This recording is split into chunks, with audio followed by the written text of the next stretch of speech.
Good morning, everyone. Good morning. Good morning. My name's Stan Morning. DeJarnett. Good morning, everybody online. My name's Stan DeJarnett, and I am the vice chair of the board. I'm filling in for Chairman Downey. He's with us virtually, but we think it's best practice to have someone in the room officiate the meeting. So it's my pleasure to welcome all of you in the audience and fellow board members to the called committee of the whole meeting this morning. I'm going to start our meeting today by turning it over to Ms. Fenna Petty, who can introduce our inspirational speaker. Thank you.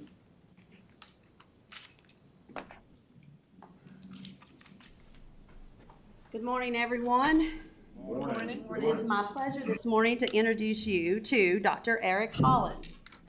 A dedicated leader with an impressive educational journey, he has been a pillar of influence in both school and community settings. His journey extends to his proud membership in Kappa Alpha Psi fraternity. Dr. Holland's extensive educational background includes graduating from Georgia Southwestern State University with a bachelor's and master's in education in the years 2000 and 2003. In 2006, he earned his specialist in education leadership from Albany State University, followed by a PhD from Capella University in 2009. In 2021, Dr. Holland obtained an educational specialist degree from the University of Georgia. You finally got to the good stuff. Go Dogs. His distinguished career spans 2 decades of administration experience and 24 years as an educator within the public school system. Dr. Holland is profoundly passionate about education, showcasing exceptional skills in leadership, relationship building, and maintaining excellence across academics, athletics, and the arts. He excels in creating policies and practices that promote academic achievement, implementing comprehensive athletic programs and training, and establishing communication platforms that foster parental and community involvement. Notably, Dr. Holland served as the principal of Rome High School for 5 impactful years, leaving an indelible mark on the institution. Currently, he continues his journey as the superintendent of Rome City Schools, spearheading the educational excellence and innovation. He imparts powerful messages. I believe in you, changing lives one student at a time. In Dr. Holland's world, failure is not an option. Mine either. He firmly believes that in life you either win or you learn. No one of us is as great as all of us. I introduce to you Dr. Holland, who will do our inspiration, our prayer, and our pledge this morning. Thank you, Dr. Holland. Good morning. Good morning. I do follow instruction. This sign that says, don't touch me. So I won't touch it. Because typically I just go to touching everything. This is the day that the Lord has made. Let us rejoice and be so ever glad in it. Greetings to the State Board, Superintendent Wood. Thank you so much for allowing me to be here with you guys this morning. I simply want to start off by saying congratulations on the promotion. See y'all nodding your head. Do y'all know what the promotion is? Teacher of the Year. Congratulations. You woke up this morning. I want to thank you. I know I'm supposed to pray when I'm done, but if I can pivot a little bit, I'm a Kappa, so we do things a little differently. I prefer to pray before I get started. Okay with everybody? Yes, sir. Let's pray.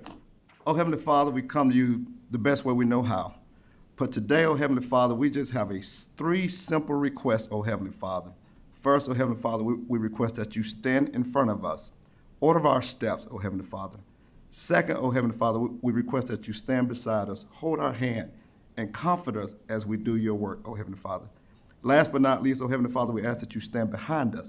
Catch us, oh Heavenly Father, because we are human. We are certainly to fall. But, oh Heavenly Father, we know that we fall in your hands, you're the hands of the Master. Everything's going to be all right.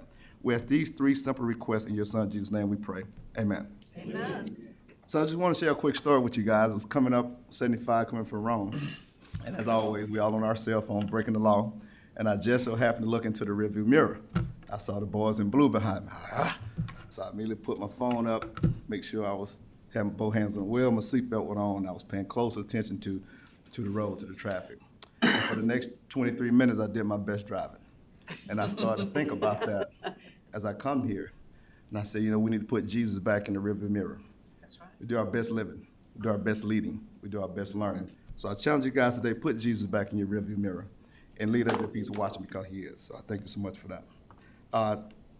Just some thoughts before I get into my speech.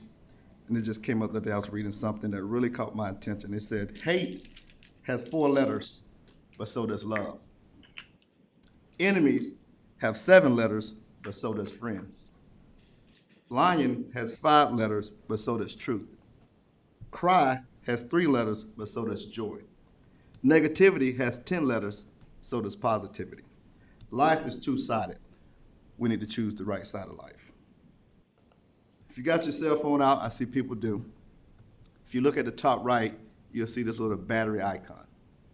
So when you woke up this morning, I'm assuming your cell phone was fully charged, right? Because we needed to be fully charged on the day. I remember I was reminded reading an article the day that teachers already within 9 weeks of school, they already depleted and defeated pretty early, right? And I said to our team, I said, if you look at life a little bit different, your energy level will change. The great Icky Johnson said, we don't burn out because what we do, we burn out because we forget why we do it.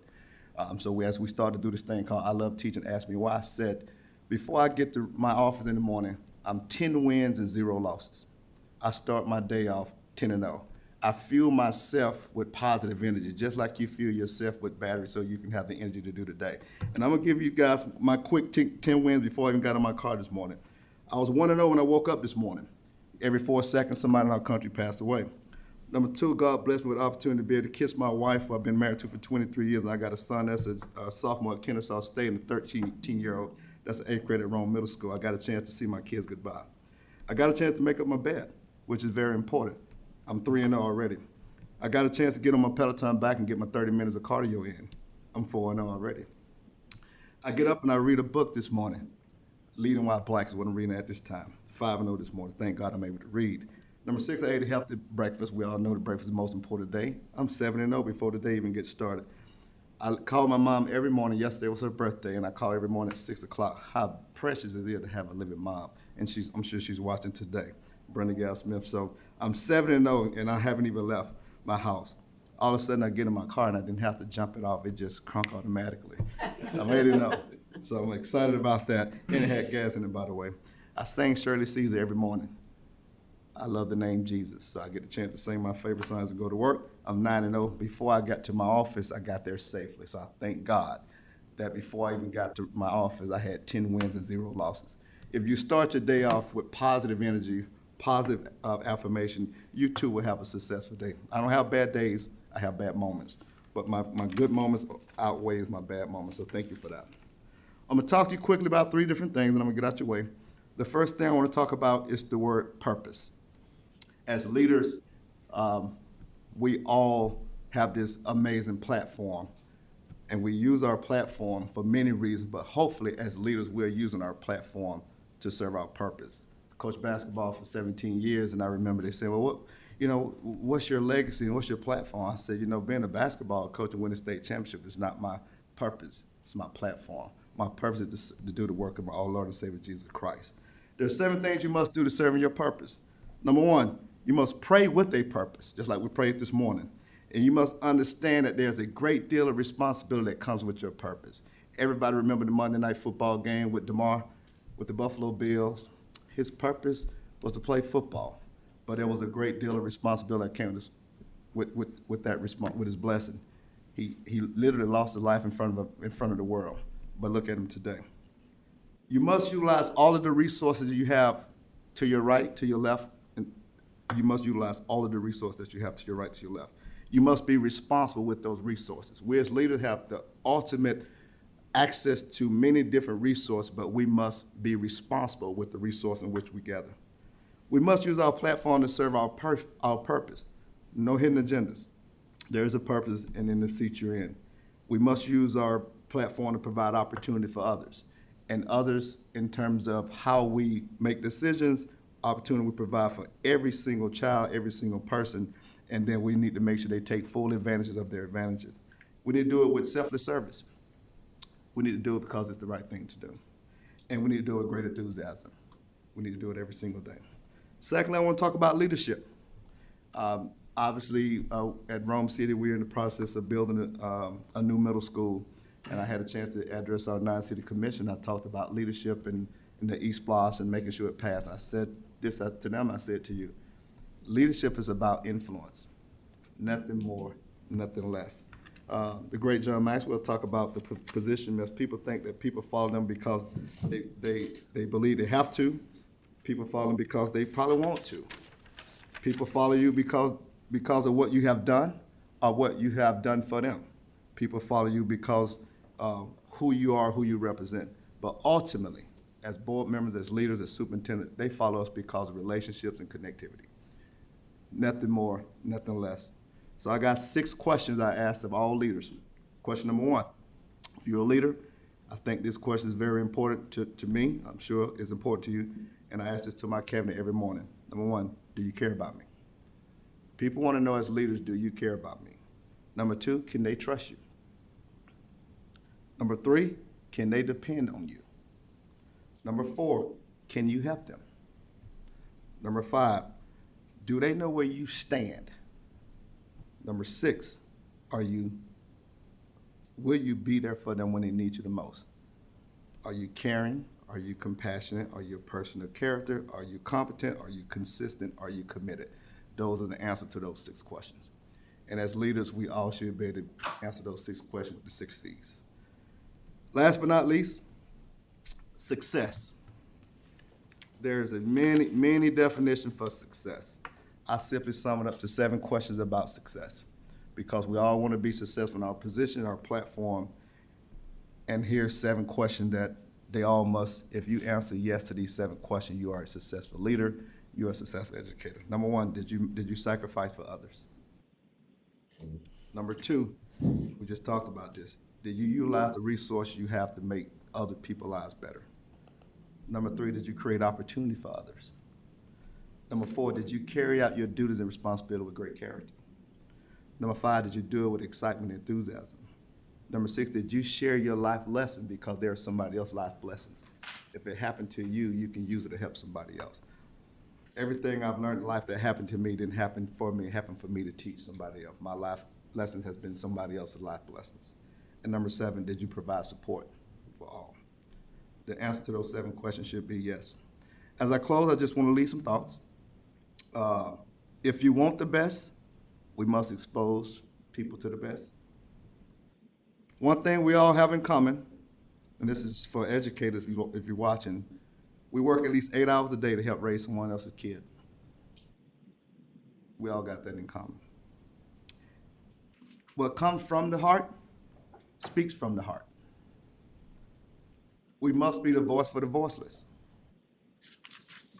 My resume was not to impress you, but it was impressed upon you that a guy from a small town in Donaldsonville, Georgia, that had a mother that barely made it to high school, that had a father that never made it to where he needs to be, and got an older brother and older sister.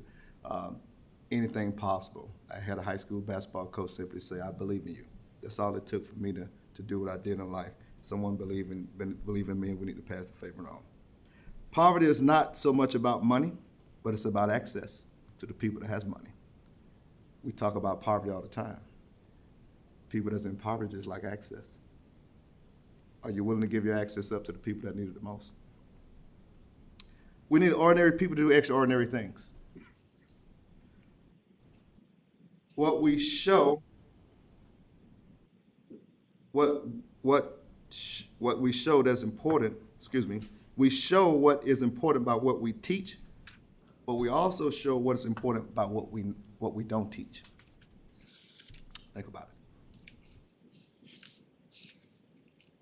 We are enough. Working together works. As a board, y'all do know we are enough, and working together works. No one of us is as great as all of us.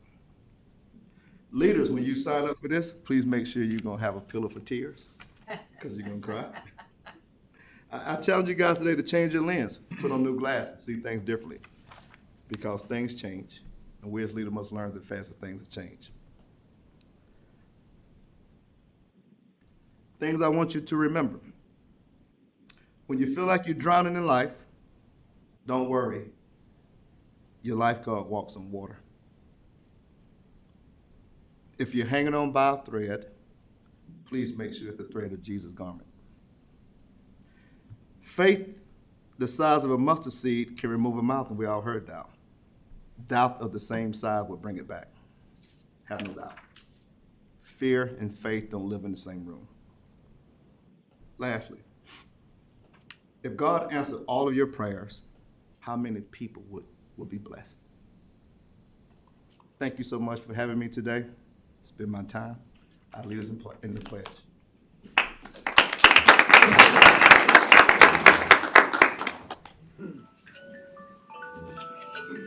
Pledge allegiance to the flag of the United States of America and to the republic for which it stands, one nation, under God, indivisible, with liberty and justice for all.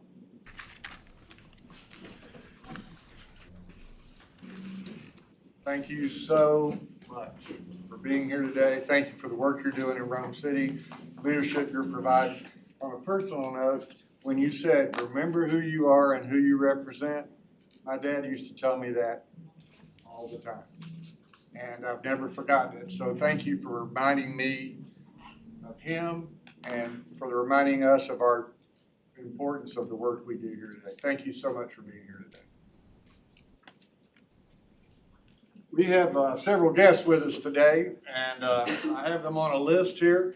And if I miss somebody, if you came in after the sign-in sheet was taken up, would you please stand and identify yourself?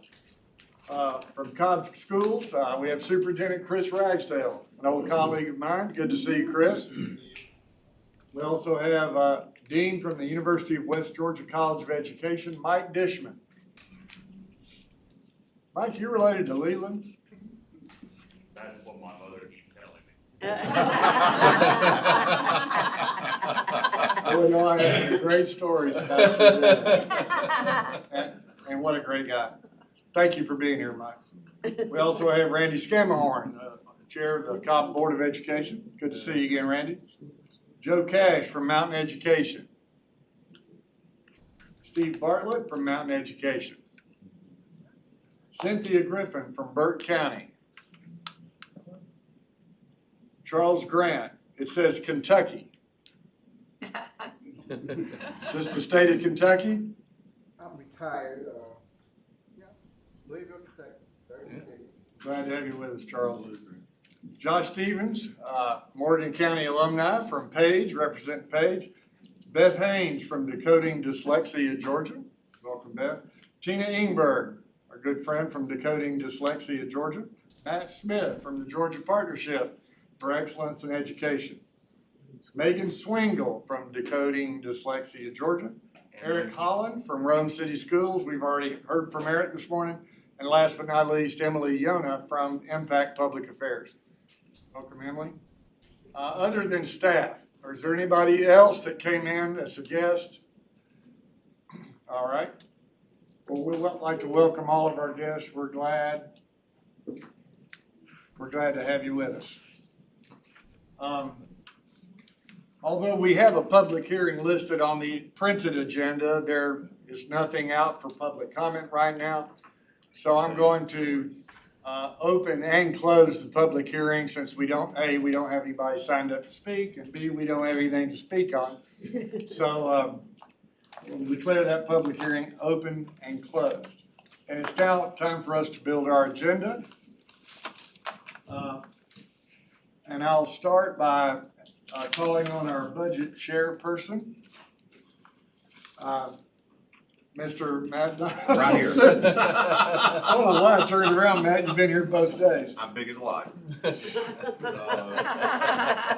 budget committee met yesterday and moved items 1 through 6 and 8 through 15 to the consent agenda, and then advanced item 7 for a separate.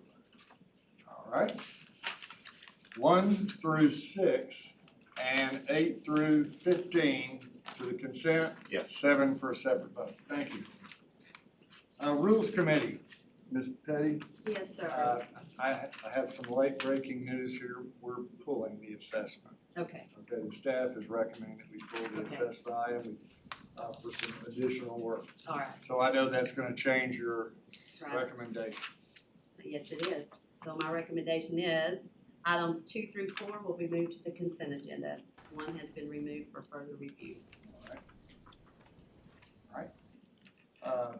Mr. Sweeney, District Flexibility and Charter Schools Committee. Thank you, Mr. Chair. We will advance item number 1 to the consent agenda, and then item number 2 will be pulled for a separate vote. All right. So we don't have any action items for state schools or audits. No. And then we have some items for information. And then later on, we'll add the minutes of our August committee meetings and executive session minutes. So are there any other matters before, Ms. Kittimore? I make a Thank you. recommendation to move the following to the consent agenda. The individual student waivers, minutes of the August 23rd, 2023 executive session, minutes of the August 2023 state board meeting, the September 2023 personnel report, and the September 2023 legal report, with the exception of 4 legal appeals that are being pulled for a separate vote. Case number 2023-51, 2023-53, 2023-56, and 2023-57. Thank you, Ms. Kittimore. What was that last one? Yes. Okay, 57. 56 and 51, 53, 56, and 57. Okay. All right, we'll recess for a few minutes so that we can develop our agenda. So let's take a 15-minute recess. We'll come back at 9:45. Thank you.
that helpful? Perfect.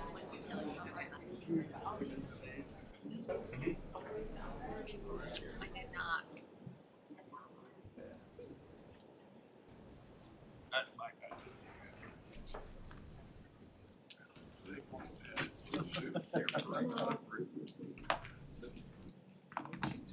No, it's All right, we're back in session.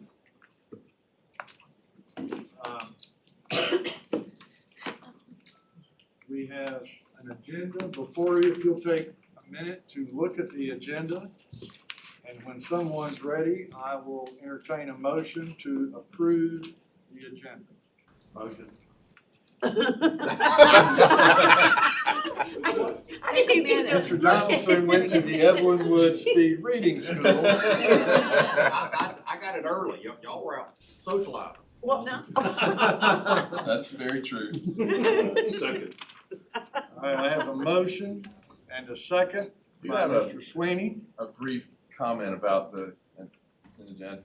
Let me see, didn't want to pull it, but a conversation out there just spurred, as I don't want it to go by just on the consent without highlighting one of the things that's in here.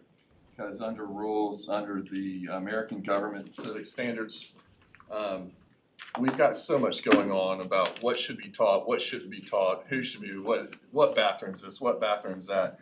But in this rule that we're posting, there's some, I'm really, really proud of it and the work that's been done by staff and our committees on this. About the portion of it that talks about in the standards about American democracy, comparing it to totalitarian governments, i.e. communism. There's several things in there. I won't go over all of them, but I just didn't want it to get wasted because I think we're doing a good thing here. Because in the conversation just had out there, it was about what do we really believe and what do we stand for, and we don't have enough in here, I think, about democracy and what makes America great, contrasting it to some of the totalitarian, i.e. communistic governments that have killed more people than anybody. I want to thank Jose Perez on the Board of Regents. He's been, and Matt, thanks for working and reaching out and working with Jose on this, because they're talking about doing legislation around this even.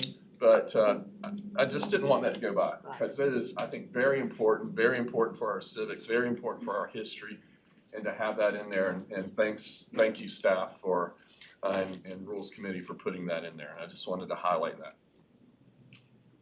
For your comments, Mike. All right, all in favor of approving the agenda, signify by saying aye. Aye. Aye. Aye. Thank you, sir. All opposed? All right, the agenda is approved. Now, let's move on to the consent agenda. You have several items, but we've discussed all these in detail yesterday. I will entertain a motion to approve the consent agenda. Motion. Second. A motion by Donaldson, second by Strellis. Thank you. Any discussion? All in favor of the approval of the consent agenda, please say aye. Aye. Aye. It's so funny. Opposed? All right, the consent agenda is approved. Now, we have some executive committee items. The first is these are legal appeals to the state board that have been either reversed, a decision of the local board, or remanded. Okay? Let's take item 1, which is case number 2023-51. It is recommended that the State Board of Education reverse the decision of the local board in case number 2023-51. All right? It's recommended that we reverse the decision of the local board. Any discussion? Second, first and second. We need a motion to approve the reversal of the decision of the local board. Mr. Chair, I make a motion that we reverse the opinion, reverse the Alright. decision of the local board. Second. We have a motion. Second. We have a second. Any discussion? All in favor, say aye. All opposed? No. No. All right, we have, I'll tell you what, let's do this again. Raise your hand if you are voting to reverse the decision. All right, we have 1, 2, 3, 4, 5, 6. How many online are voting to reverse? Frank Griffin is voting to reverse. 7, Rich Valadares voting to reverse. 8, Jason Downey voting to reverse. 9. All right. All right, and then opposed? 1, 2, 3, 4. Okay. All right, the motion carries 9-4. All right, case number 2023-53. Ms. Kennemore? It is recommended that the State Board of Education reverse the decision of the local board in case number 2023-53. All right. I'll entertain a motion to reverse the decision of the local board. Mr. Chair, I make a recommendation that the board support reversal of the local board's decision. All right, motion by Sweeney. Need a second? Second. I'll second, Frank. A second by, I'm sorry, Mr. Royal beat you to it, Mr. Griffin, but thank you. Second by Royal. Any discussion? Yes, on this, I mean, because I know we can't get into any facts of the things out here. I mean, it pains me to, when I say have to, no one have, we get to vote yes or no. And I appreciate our fellow board members on this that are voting no. But I just want to say for the people out there, I know the will of this board. We all know we want to support the local districts in this. But in some of these, the work has to be done to get here and the law has to be followed and procedures have to be followed. And sometimes, I mean, and I'm just specific to this one, but I'm gonna use the word sloppy. And it is, I mean, it is.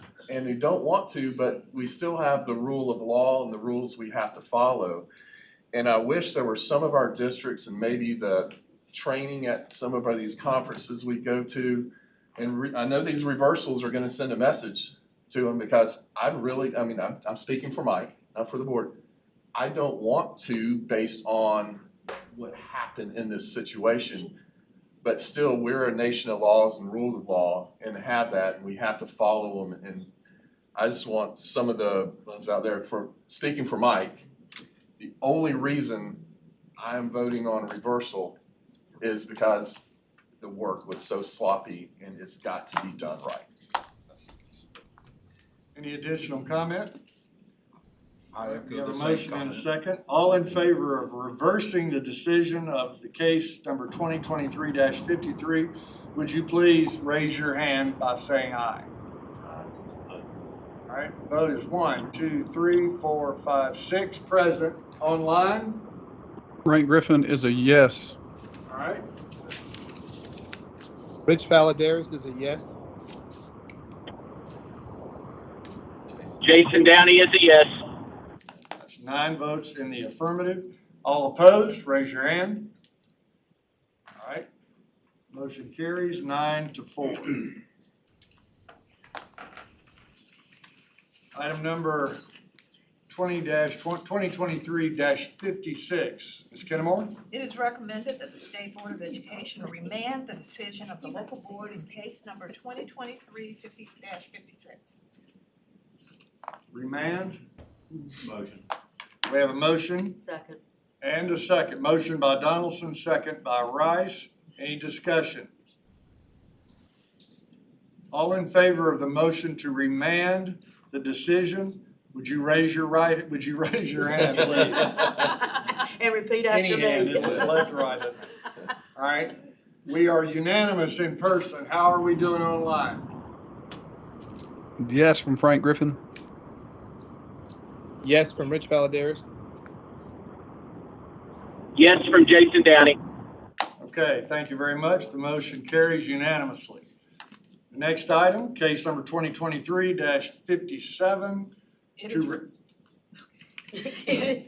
is recommended that the State Board of Education remand the decision of the local board in case number 2023-57.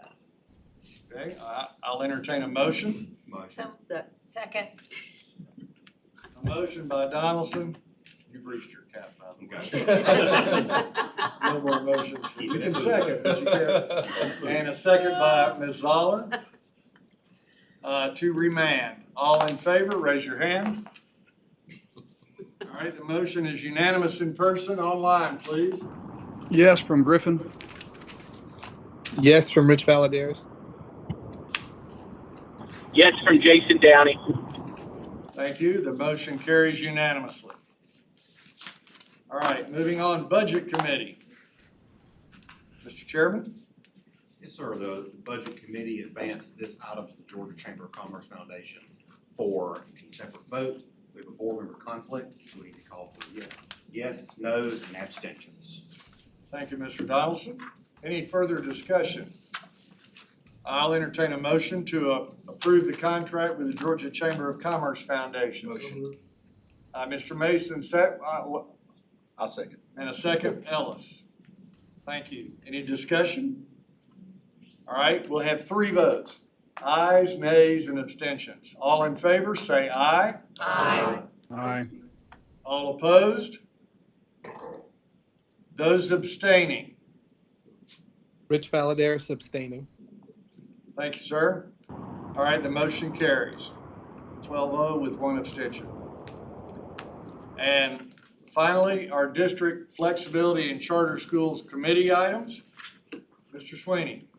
Thank you, Mr. Chair. The recommendation is that the State Charter School Commission affirmation is approved. And this is regarding the 4 Points charter school petition. We have a recommendation to affirm the commission's recommendation that the 4 Points Charter School contract be approved. I'll entertain a motion. Motion. Second. Wait, motion from Ellis, and I'll second from Royal. Any discussion? All right, all in favor, say aye. Aye. All opposed?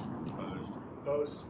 All right, we have 10 yeses and 2 nos. Let's note that for the record. Motion carries. Should have one more. I'm sorry, We have 10 and 2, 12, and 13. maybe it's 11 too. They said no. If anybody online, would you mind repeating how you voted on this action item? Frank Griffin voted aye. Rich Valadares, yes. Jason Downey, aye. Yes.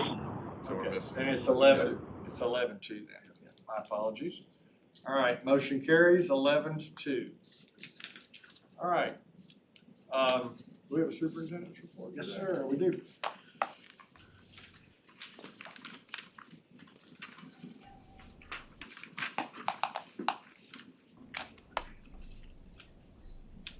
Thank you, Board. Again, just a few things we're going to bring to your account this morning. First of all, we have Cobb County Schools, and we're talking about Georgia Best.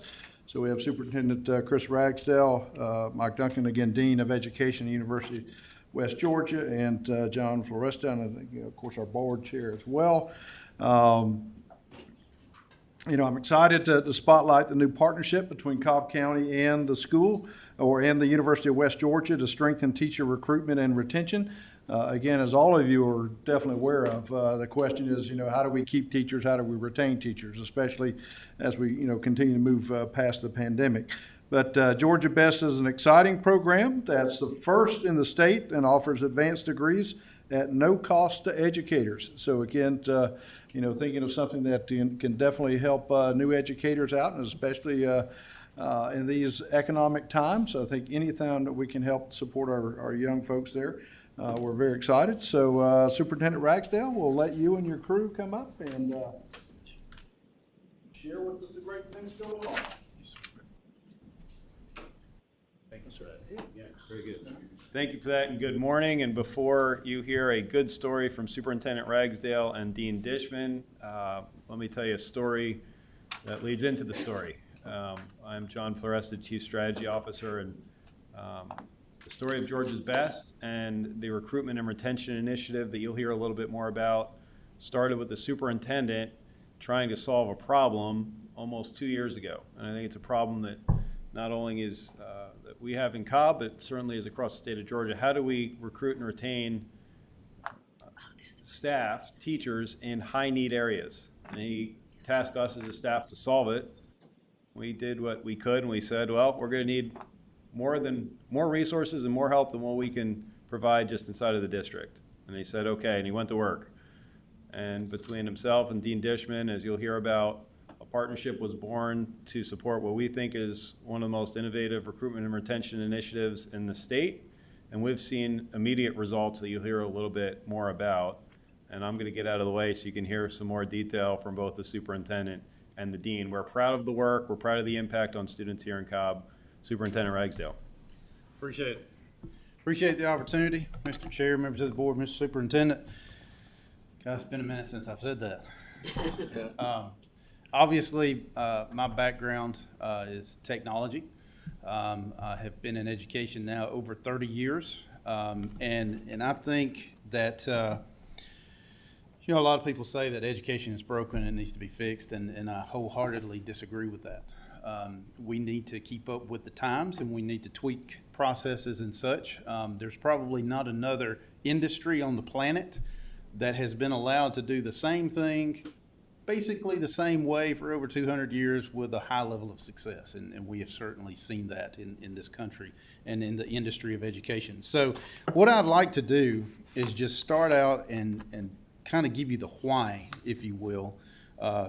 John has already mentioned we had a problem to solve. And as you have seen in the national news as well as local news, there is a supply and demand problem for educators. We needed to solve that, and again, there's a lot of things I can brag on about the Cobb County School District. But when it drills down to the bottom line, it's about people. When we have budget issues, we always talk about how over 94% of our budget now is in people. So we're at a $1.5 billion annual operating budget. Over 94% of that is in people.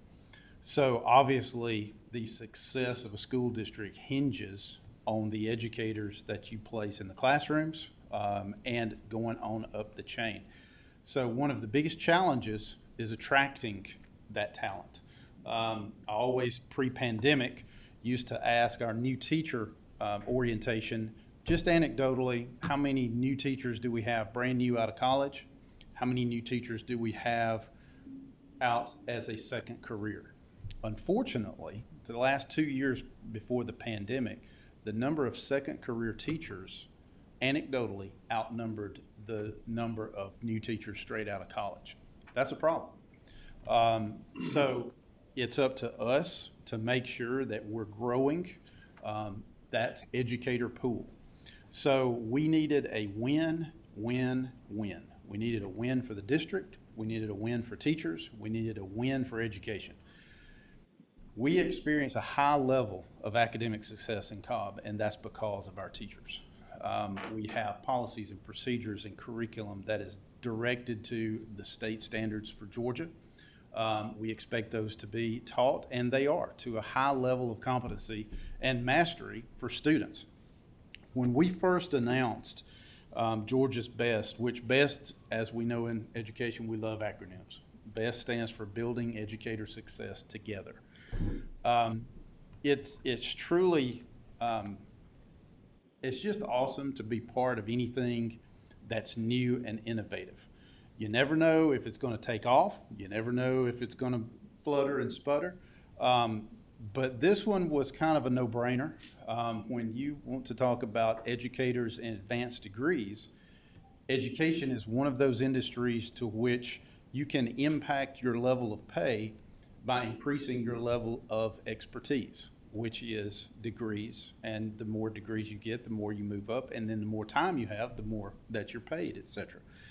So when we said, okay, how about the idea of paying for graduate degrees, higher education, advanced degrees for educators so that they do not have to incur what can amount to $29,000 worth of debt when you look at a master's degree. And that debt goes up if you go to a private college, for example. It also goes up if you go to an EDS to a doctorate degree. So there's a lot of different phases in this. But the win for us, and we were always trying to target being the highest paid in the area of a teacher with 10 years experience and a master's degree. That should be the sweet spot of a teaching career. We're very proud of being able to be the highest paid there, but you can only pay so much, and that's only going to go so far.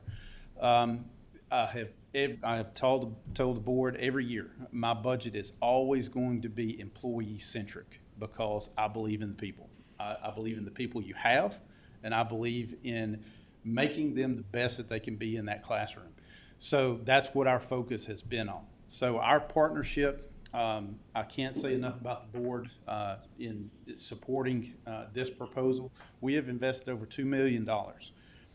When you look at the return on investment, when you look at how much you're saving the teachers out of their own pocket and debt, and then you look at how much it's costing us to pay for those degrees, when you drill down to the bottom line, it's over $17.4 million that we're putting back into the economy, because that is what 500 teachers taking advanced degrees are not having to pay for, but they'll be able to put that in over the course of time.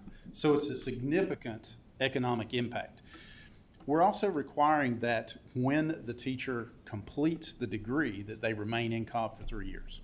So we're paying for your degree, you're on the hook for us for 3 years at least. Now, of course, we take into account, family kind of moves and job employments and those kind of things. We certainly take those into account. But at the end of the day, when we announced this program, we had 500 slots. Within the first 48 hours, we had over 4,700 applicants. Wow. Okay, so we do have a number of teachers. We have about 9,000 teachers now. But when you're talking about over half of the teachers signed up in the first 48 hours, it became pretty evident we needed to expand the 500 slots, which we have not done yet. And I'm not here to ask for money, although if you do find some, That's the opportunity. That's obviously the limitation. And one of those things that I wanted to draw out is that is a difference. We understand in Cobb that we have it a lot better off than a lot of rural districts, smaller districts that don't have access to that level of funding that we do.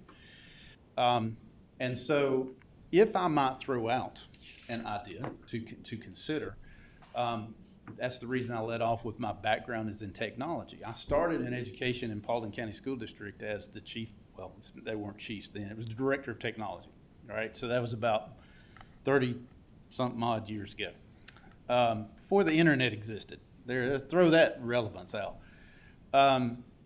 My budget in Paulding, because we had no money, we were the 7th fastest growing county in the nation and no industry. So our tax base was very, very low. My budget in technology was lottery funds. That's when Governor Miller at that point in time passed the lottery. So technology in the classroom was funded 100% by lottery funds in Paulding County School District. Now today, fast forward, 100% of lottery funds go to Hope and pre-K. So there's nothing in K-12, and I know there's a lot of conversation being discussed about online gambling and kind of expanding that kind of thing. So just an idea. If we could kind of carve out some scholarship type funds for this type of program, because normally, and those of you that have been around me for longer than 30 seconds knows I'm very competitive. So I like to say we were the first. We were the first here. But in this case, I welcome everybody else coming along. The bottom line goal for this program is to, at some point in time that I can actually say I remember, be able to say, do you remember when educators used to have to pay for their own advanced degrees? That is the ultimate goal. Because again, if we want to attract talent, that's one thing. The most important part, though, is that retention. Because the salary, we're not going to be the highest paid forever. Somebody will take that, and that's not my goal. The goal is to make sure that we're able to attract, but most importantly, retain the best absolute talent that we can have. Now, I will say, just another number to throw out, we did hold back 50 of those slots to be able to be utilized by administrators, principals, assistant principals, and administrative staff to be able to get even further advanced degrees, whether it needs to be a doctorate, EDS, et cetera. So out of those 50, we just emailed out yesterday that availability. And of course, we're on fall break this week. But after that email, we're already approaching 40 slots that have been requested. So out of the 50, we're at 40. So it's it goes to show that it runs the gamut on people that will be interested in this type of program. So that's kind of the why. If we go to the next slide, obviously this is just the, I don't have a clicker. I've got a clicker. I was told that I was not able to change the slide. Giving me the clicker could be dangerous. All right. So again, we are the first district in Georgia. I can't say enough too about partnering with the University of West Georgia. They are the largest provider of educators by degree coming out of that college. So certainly it's a beneficial partnership for us as we have 9,000 teachers. Now, as you can see, recruit and retain. Used to, we talked about going on recruiting trips and going to colleges to recruit. It's no longer a recruiting effort. It is an interview effort, and we are the interviewee, not the interviewer. Because basically, anybody that's coming out with an education degree, they can pick and choose because supply and demand. So when we go on a trip, literally, they're trying to figure out, okay, what is the best opportunity for me? And again, money talks, especially for new college graduates. They don't think about TRS. They don't think about any kind of thing except how much money I'm bringing home, and that matters. So it definitely matters when you're trying to employ educators if they can live in your county, have all of the benefits of living in your county, but go across the county line and make more money as an educator. That formula will not work to sustain a county. And so I can say that we definitely are in the beneficiary side of this partnership. Now, the other thing I'll bring out too is by doing this type of partnership, it creates the opportunity for the school district, because normally, if you're going as a student to sign up at a college for an advanced degree, you're already an educator, you're going to pick whatever degree you wish. We are actually able to determine what degrees are offered. So, for example, if special ed is a high need, which it is everywhere in the state of Georgia, then we can offer those degrees in the area of special needs students so that we can be able to then have, think about this, an assistant principal now has a master's degree in an EDS in special ed. So now all of the IEP meetings and all of those kind of things, you've got now a resident expert at the school. So that's a tremendous benefit all the way around for everybody.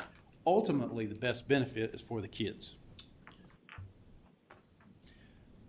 Now, obviously, when you say no cost, that it was the driving factor in 4,700 applicants in the first 48 hours. Again, we're able to tailor our instruction. So I know I've presented to you guys about CTLS, the Cobb Teaching and Learning System. That is our internally grown learning management system. We have over 1 million objects in the repository. There's tons of things in that. So when we have a teacher come to us from another district or straight out of college, that's on the boots on the ground. You got to get up to speed quick.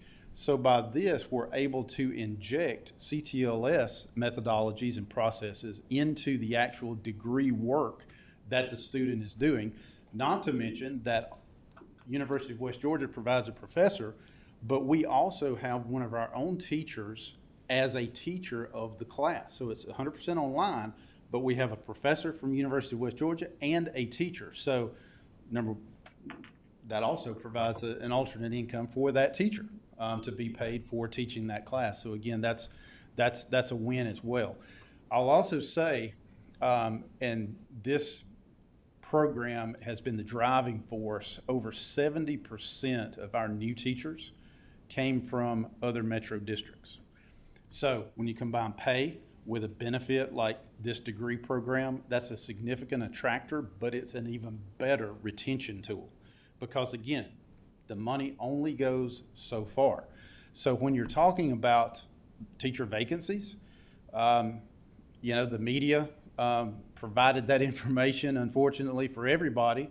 You had some metro districts looking at over 400 vacancies first day of school, or the first few days before school. We had 15.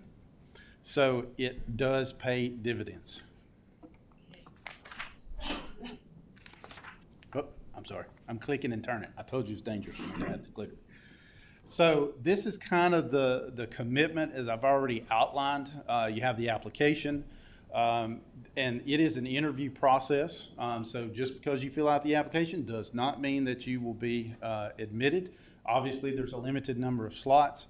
And then at the end of it, we do require them to remain in Cobb for 3 years. So when you take into account the time of the degree program itself, plus the 3 years after, by the time you've spent 5 years in Cobb, pardon the expression, but it's just better in Cobb and you're not going to leave. We like to think that anyway. With over a 90% retention rate as well, that's also speaking to that retention level. So the third bullet is probably the biggest bullet on this list. That's why we do anything in education. That's why our mission statement is one team, one goal, student success. That is our focus, is student success. This partnership is definitely focused on student success.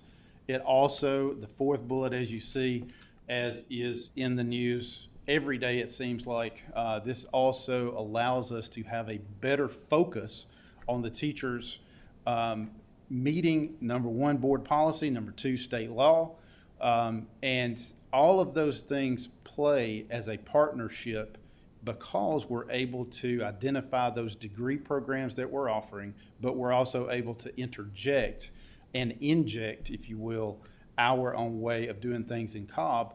And that's a benefit for every school district, because what we do in Cobb may not work in Gwinnett. What Gwinnett does may not work in Fulton. And it just goes across the board that you're able to customize, if you will, that degree program. Again, if I can leave you with anything, it is going to be the potential for funding, because I want every school district in the state of Georgia to be able to have this program and have the educators benefit from it. And again, different levels of funding is going to be the ceiling, if you will. The other thing is being able to create those partnerships with universities and colleges such that it is a benefit to enter into that partnership. Because if I, as the CEO of this organization, am having to pay the same face value for that degree, then a student just going to sign up for it, that's not a win, okay? You got to be able to enter into a partnership with that college university such that you're going to be able to have a better cost for the district to pay for it than if the student went and paid for it themselves. So that is exactly what we have, and we've been able to create that partnership. I can't say enough about the president, provost, and Dr. Dishman, who is the Dean of College Education, being able to work together to make sure that our students are the ultimate beneficiaries, because again, the goal is to make sure we've got a teacher in front of every single one of our 106,000 students that is the best teacher that we could possibly put in front of them. So with that, Dr. Dishman, I'll toss it to you, and be happy to answer any questions too. So he had you right up to the point that he said, and now I'm going to end by pitching it over to a professor. I will try to do something unusual for a professor and be brief. Essentially, when we looked at this, this is a very strategic, very business-oriented approach to a problem. When Cobb approached us with this seeking a solution, we not only worked with Cobb to develop it, we consulted with superintendents in 18 school districts, spoke to RESA directors and others. The provision that allowed us to do this is a provision for partnership in the University System of Georgia that allows essentially for local businesses initially to work with universities for development of their staff. We applied it to teachers. So essentially what we begin with doing is working with the district to identify strategically what their needs are for replacement for workforce. Historically, educators were allowed to pursue degrees in anything they liked, and they got a pay raise with that. Some of you will remember the challenges that brought to us in about 2010 when we had a large number of educators pursuing degrees in ed leadership from for-profit institutions that had no intention of ever going into leadership. This fixes that. Essentially, we meet with the school district, and the school district says, here are high-need areas. For example, of the 650 students in it, 500 in Cobb, starting in Cobb was our absolutely the inspiration for this and a keystone partner. Of those 150 the 650 students, over half are in special education. Most of the others are pursuing degrees, and you will be happy to hear this, reading, advanced degrees in science of reading, advanced degrees in technology with emphases in STEM areas. How do I use technology to better inculcate STEM areas? So these are not made-up degrees. These are aligned to where the district's strategic needs are.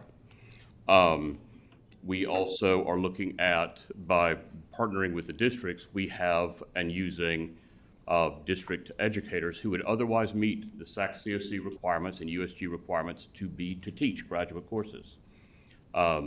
Which seems wacky, right? To have outstanding educators who possess the qualifications to be teachers, train people to be teachers.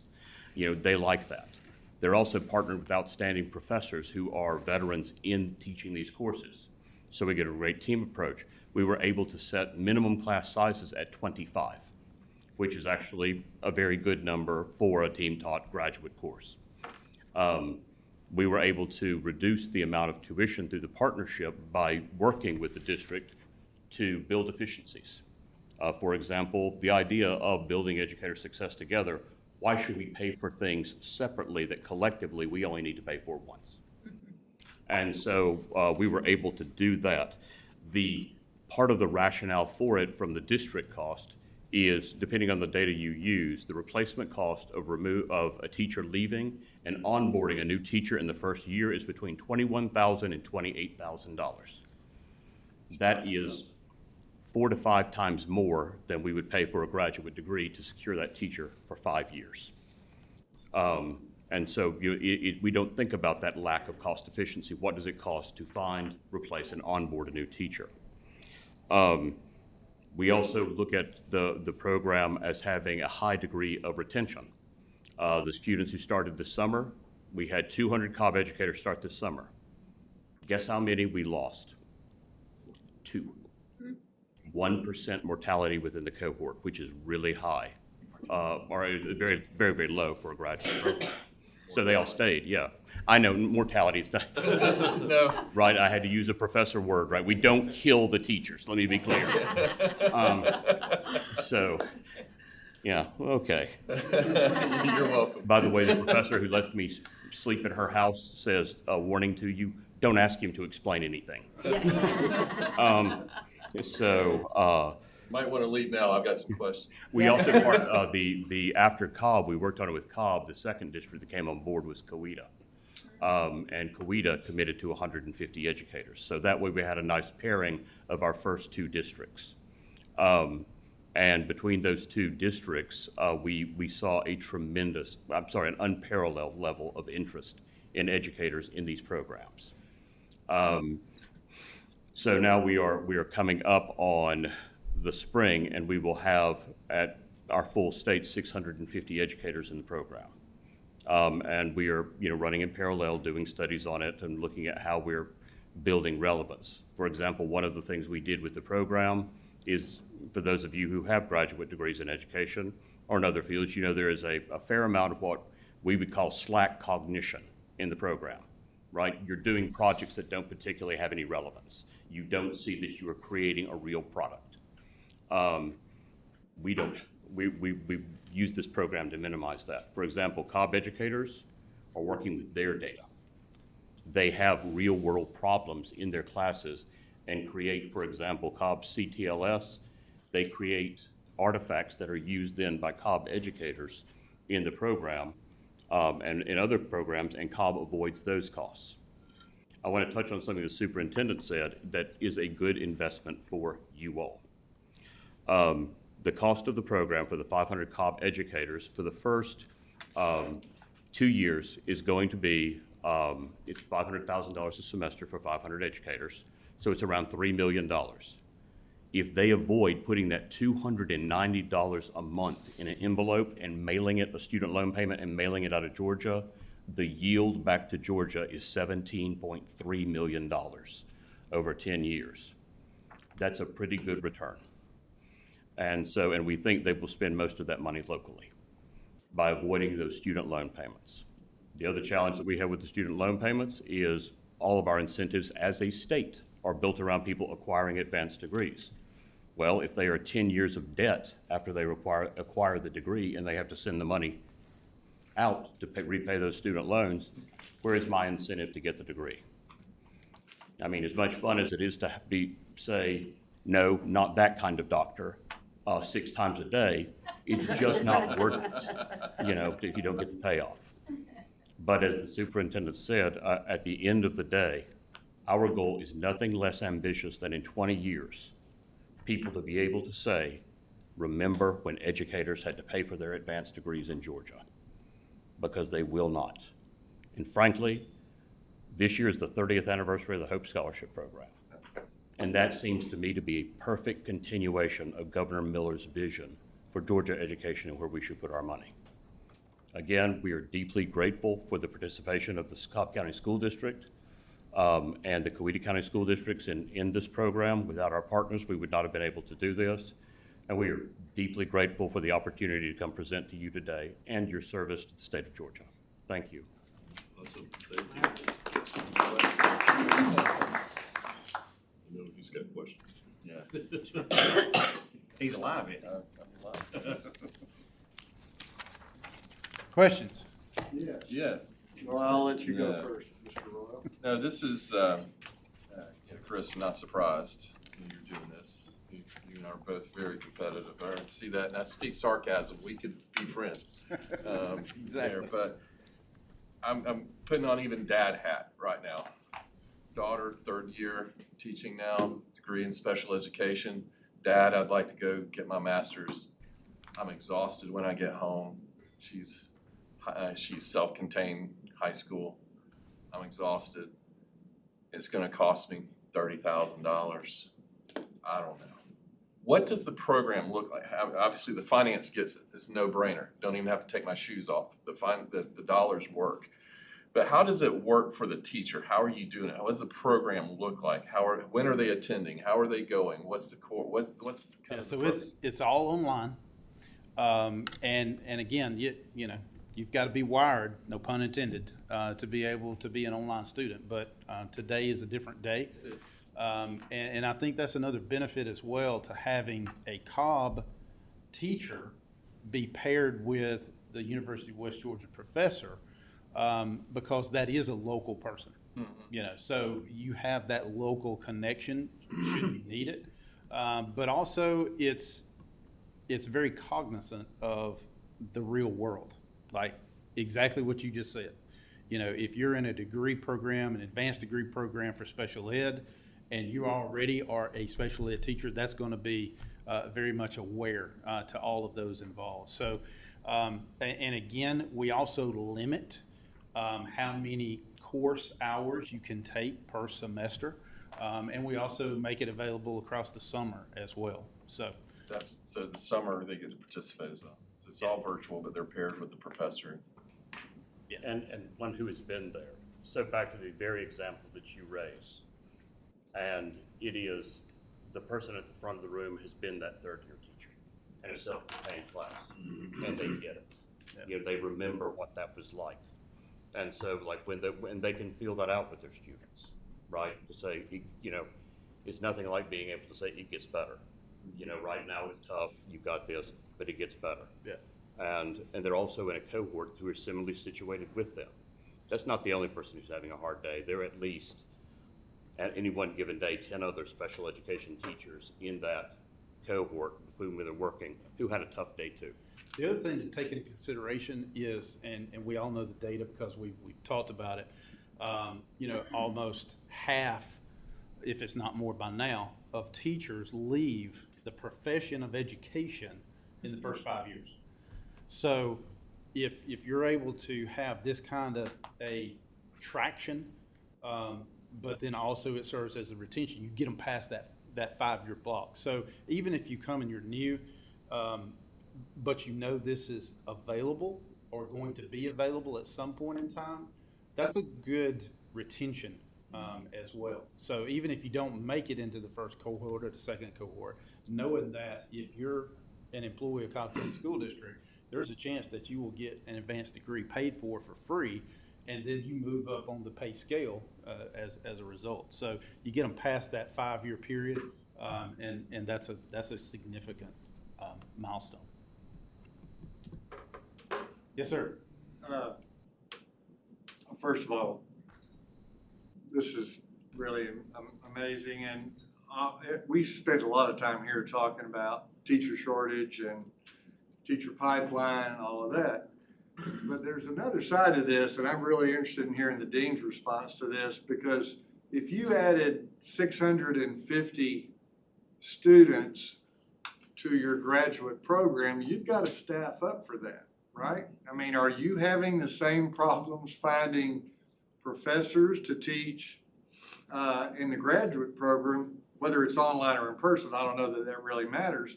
I mean, this has required some staffing up on your part as well, right? We have the advantage of being, frankly, the state's largest college of education. So we have a large core of professors.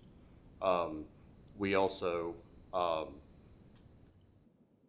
the paradigm we've used with the district and with part-timers, a lot of part-timers who are excellent educators say, I feel isolated. You know, I haven't really taught adults.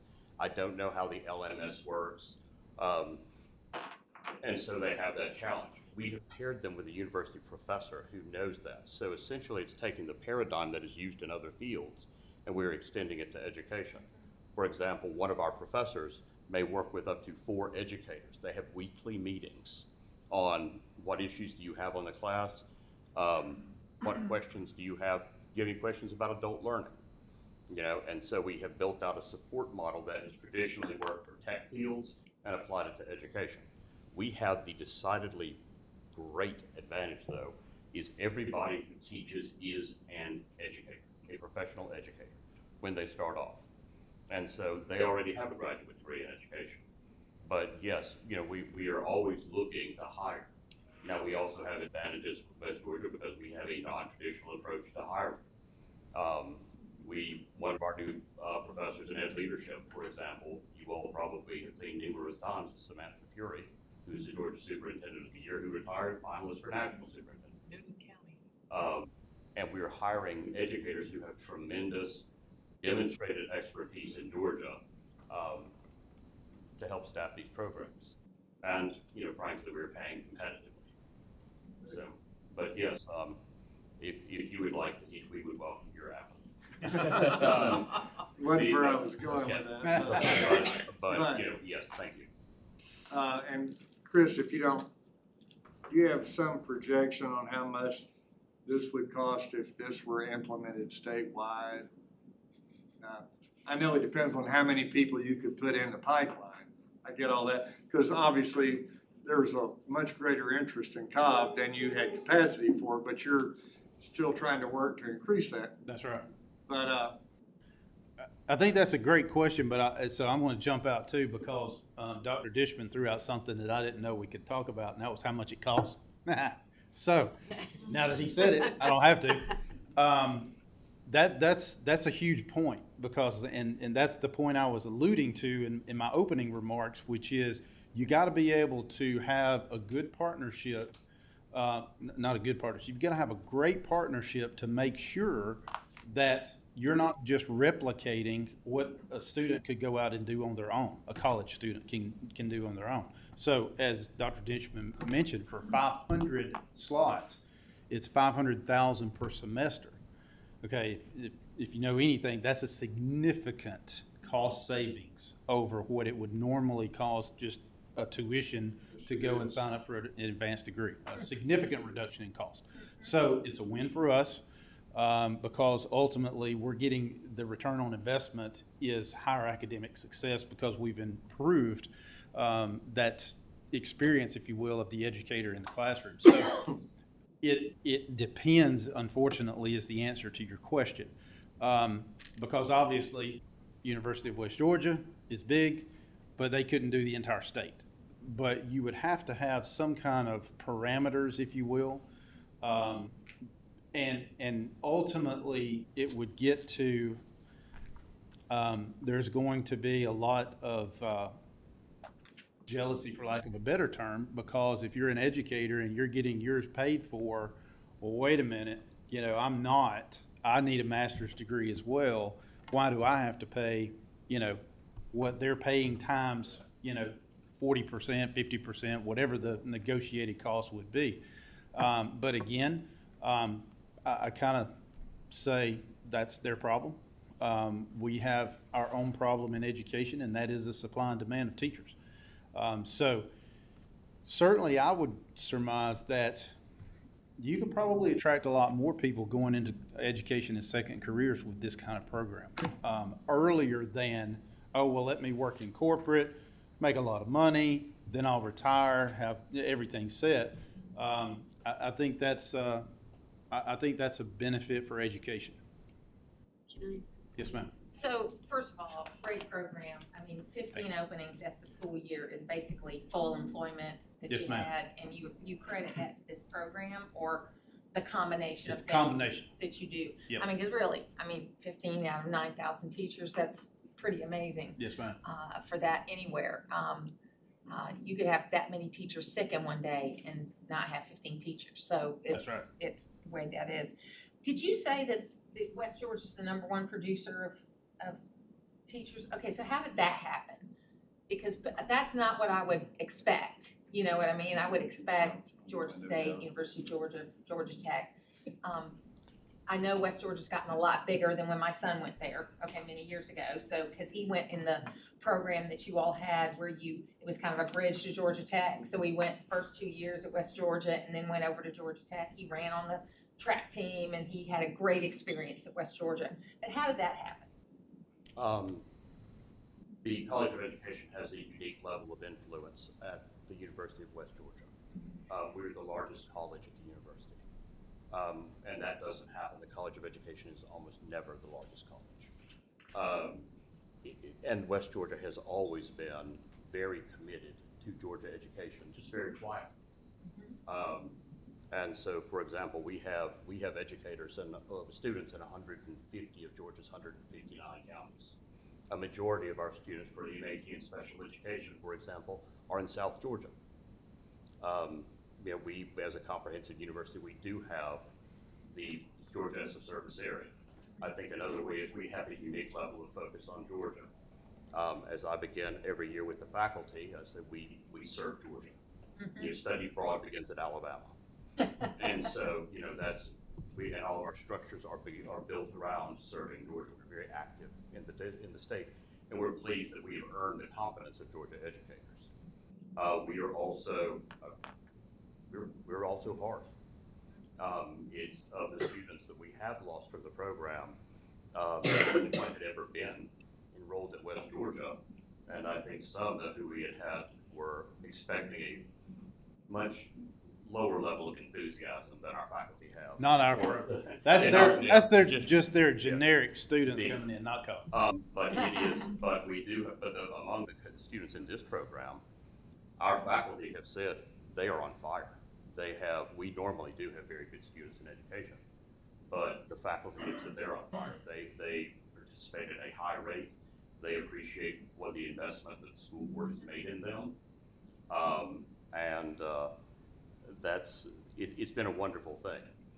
It's also been wonderful to have the synthesis between a professor and practicing professionals in the field. Well, and I think too, the balance you have to find, and just one more follow-up, the balance you have to find, because you talked about being competitive right off the bat. So what you have created is a very competitive program that those 4,900 or however many teachers aren't all gonna qualify for. Right. So that gives you the most enthusiastic students, which makes it more successful. So again, you have to be, even though I'm thinking to myself, wow, this could be great all across the state, but you have to still keep that competitive nature of it. Because the reason why I believe your program has been so successful is you've been able to pick the 500 out of 40, however many, that 100 that applied. So you've got the best and the brightest, and it trickles down from there, you know, because then those ones that didn't make it in want to be the best and the brightest next year. Yeah. So it's Now, positive. and make no mistake,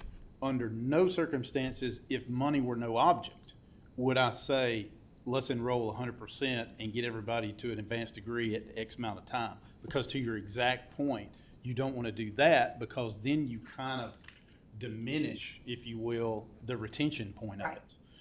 Very exciting though, really, yeah. really exciting. Yeah. And I love the second career part of it. Right. Yeah, thank you. Mr. Sweeney? Helen was first. Helen, you have a question? A question, how many other districts do you think you could maintain within this cohort? I mean, I know you mentioned Coweta, I know you've been to Troop to talk with them. Give me just an estimate of how many you think would work inside of this. You put him on the spot. I'm now. sorry. When a We talk tenured like it, professor yeah. says, that's above my pay grade, Uh-huh. I mean it very respectfully, that's a decision, a capacity decision, that Okay. it's something that West Georgia alone could not do it. We would be looking, and our model, when we looked at it, if it scales, relies on other public institutions also participating, it relies on participations of RESAs and things like that. I think ultimately, if the state decided to pursue a model like this, we could pursue it in a larger way, but, and again, the model is built around everybody participating. We had the model that we had is, there's not a spare nickel in it. I mean, we cut efficiencies to the bone. But we do depend on, for example, the districts who participated made a multi-year commitment to have a steady state of at least 100 educators in the program at any one time. They also knew that their class sizes would have to be 25 to hit break even. And so, for example, with some of our more rural districts, what we would have to do is go through the RESA as a hub and then build cohorts that way. Yeah. But it is a solvable problem for Georgia. Yeah. It is something that we could scale it. And one other, and you have someone from West Georgia University that reports to our RESA in our area, and she is great, Cindy Saxon. She used to work here at the DOE. And if you have not been, and I'm embarrassed to say I haven't been in the last 4 years, but if you have not been on this campus, I came when you did the ribbon cutting for the big. It's just really interesting to see all the materials and the level of teachers and professors that are there. I was very impressed. If you have not been, maybe we could do a road trip and go down, because it is really, you'll be so surprised at all the great things when you walk on that campus and when you walk into that College of Education and the expansion that you've done. I think it's great. Thank you. I'm coming to see you before. Please do. Yes. We are very proud of the fact that, for example, out of the last 11 Georgia Superintendents of the Year, 6 are West Georgia graduates. It's, and thank you for the kind, wait till you see what we're working on with VR and education. Mr. Spring. Thank you. Thank you very much for your presentation. As a former member of the Cobb Board of Education, I only wish that I was there to be able to support this program, which is just amazing. I've got a pop quiz for the board members.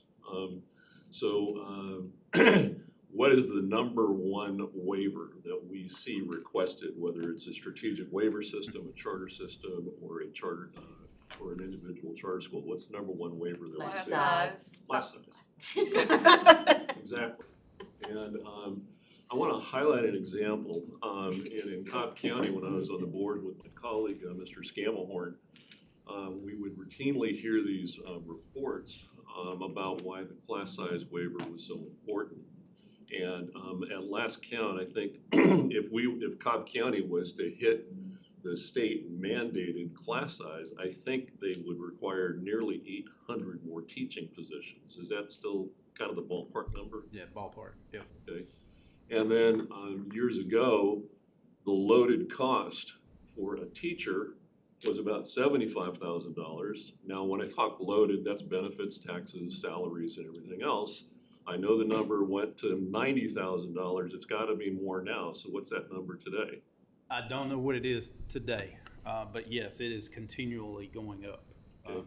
So just from a budgetary standpoint, imagine, and this is a large district, but if it's 800 teachers and it's $90,000, and I think the number's higher today, but $90,000 loaded cost, that's a $72 million add to their budget. Okay, but this is something that's playing out throughout the entirety of the state, because I'm not aware of a system, I'm not aware of a school today that we haven't granted these classroom size waivers. And the importance, and we all heard about the teacher burnout, okay, that Sherry's report did, right? And obviously classroom sizes is a big part of this, but the importance of having more highly skilled teachers in the room is absolutely paramount. This program is amazing, not only from that standpoint as improving the skill set, but importantly, I think what's really, really great, it's that retention element. Yeah.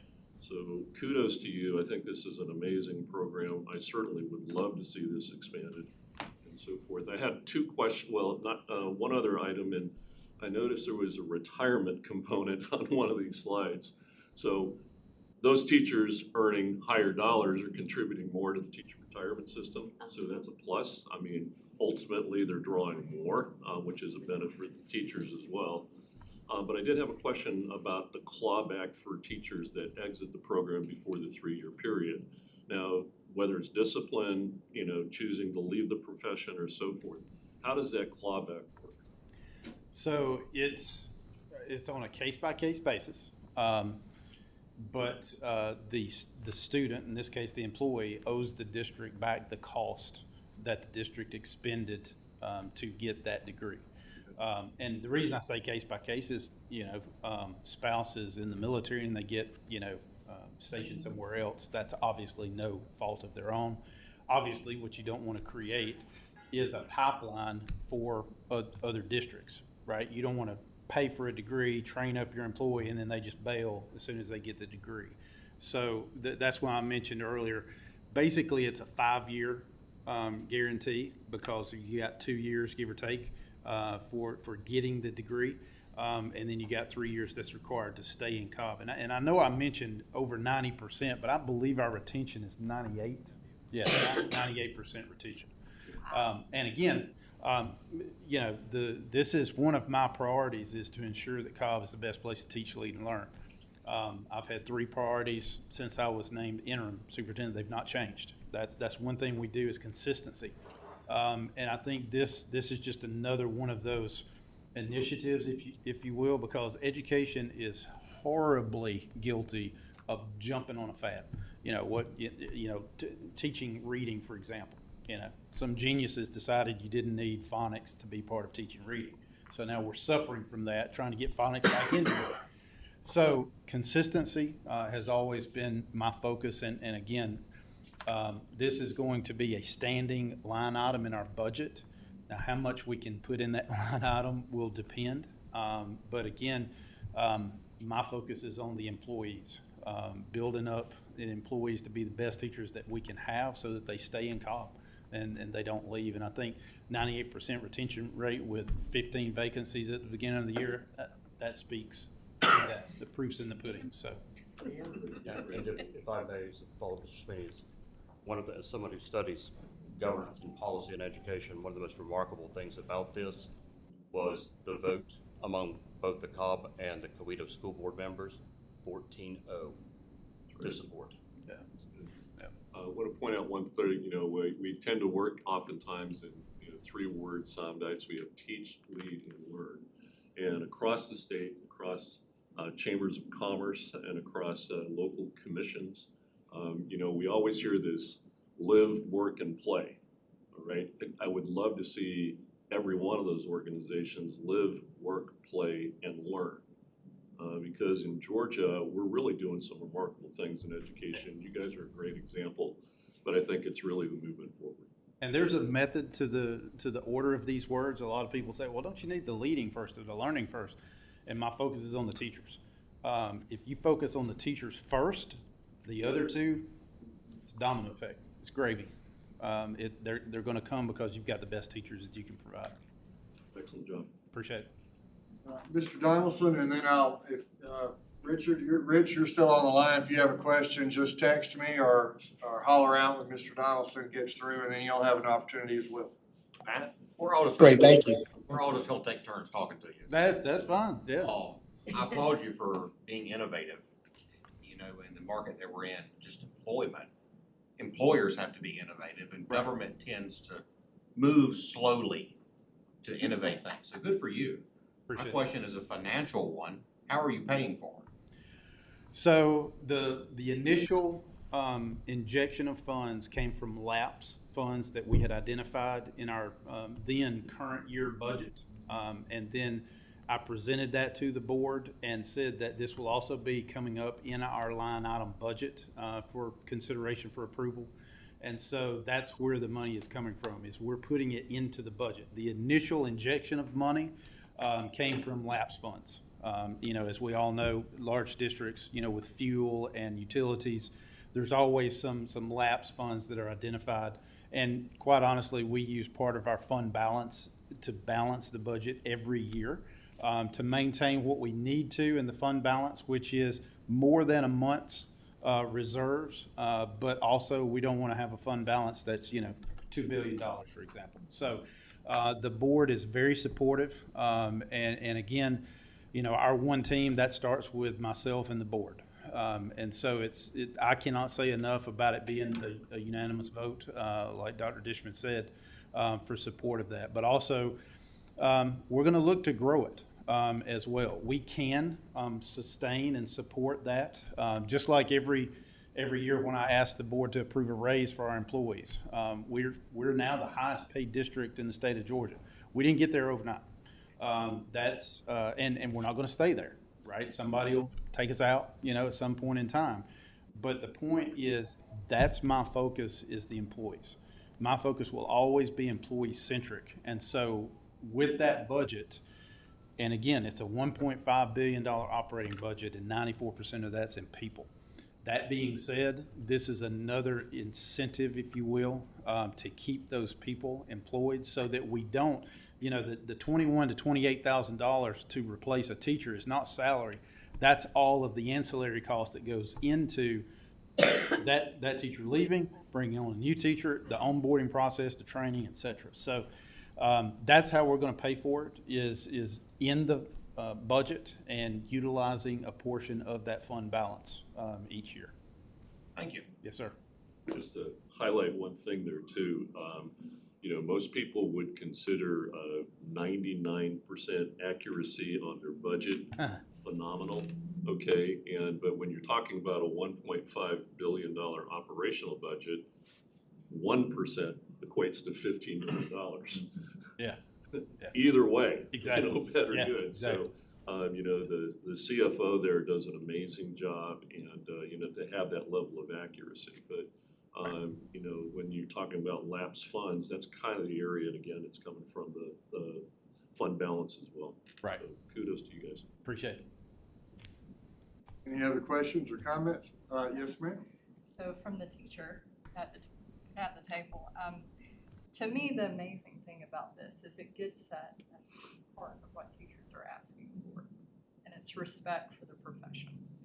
When you think about other professions, if your employer needs you to have more skills, they're gonna pay for you to go back and get those skills.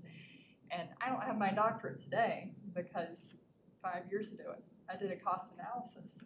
It was gonna take 15 years for me to recoup what I would have had to pay to do that. Exactly. And not only am I missing out on that pay, but my students are missing out on that knowledge. That's And right. so I think your focus on student achievement here is right on. And I applaud the innovation. When you talk about the financial piece and how you're able to pay for it, and districts that don't have the bankroll that Cobb has, and I know you talked about scaling and reaching out to other USG partners, which I think is so important. Have you considered any innovations with partnership with business sector, since Georgia's the #1 place to do work? As our students' learning increases, their employability increases as well. Is there any room for business partnerships in this work? Oh, there's always room. Our foundation, yeah, always room. But our foundation does an awesome job too of identifying those needs such that businesses can direct their contributions or donations, if you will. So we are exploring that. The danger with that is that's potentially that's a finite source of revenue. So when you go into this as an organization, you got to know, you got to see it through. You can't, it can't be just like I was talking about with the raises. That's the first question I ask our CFO. Is this sustainable? Tell me how we sustain it. How much can we do and sustain it? That is a very important piece. You got to make sure that you're in it to win it for the long haul. You can't flippantly say, let's do this to get some teachers in and then we'll cut out the funding. Not that anybody would do that on purpose, but as the economy goes, we all remember how 2008 affected education. Never before in the history of education had anybody ever talked about furlough days or layoffs for educators, but yet that became a standard operating procedure during those times. And certainly we don't ever want to go back to those. But to your point about the respect, we'll never be able to pay teachers what they're worth. But I'm going to try to pay as much as I can in Cobb County because, again, our academic success shows that we've got the highest graduation rate. We scored the highest in the metro Atlanta area on all of the milestones at every grade level. So it truly is a study, if you will. Money is not the answer to everything, but if money can provide the resource to be able to do an incentive like this, we're proving that it's going to pay dividends. And again, that's what we're all about in education. That's why we exist. So, for some smaller counties, they can look at that. It will be a wider solution. In virtually every Georgia county, educators are the largest professional workforce in the county, and particularly in 120 of our more rural counties. And the economic development authorities and others have a vested interest in not only retaining their teachers, but ensuring that their teachers can take advantage of, frankly, the state system that we have to get pay raises to our teachers. Yeah. If your professional workforce, if you're in, if I'm Glasscock, if you're in Glasscock County and your teachers gain 2 lane increase salary raises, you will see that as an economic return to Glasscock County. Yeah. And in addition to it, you will have, your folks will be there. Yeah. If you all want to see something fascinating, and when I say fascinating, I mean I think it's fascinating. Look at the TRS actuarial report, and look at where the TRS beneficiaries are, where they're drawing, and the counties. And you, I think, will be amazed to see how much money, if you have a retired teacher in a Georgia county, those retired teachers are bringing back to that county's bottom line. And candidly, with the boomers going out, that number is scaling. So if you are in a rural county, if you were in a low-wealth county, you want to do everything you can to develop your teachers and keep your teachers in your county. Like I said, I didn't make reference to this, I said my background's in technology. I actually worked in the corporate field, did some work at IBM and Bell South. And all of my educational career has been on the operations side.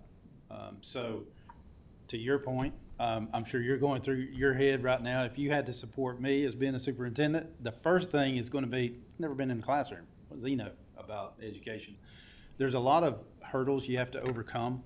But again, I think that speaks to it. Like when I started in Paulding County in 1990 something way back in the day, we actually had to get a loan to make payroll at the first of the school year.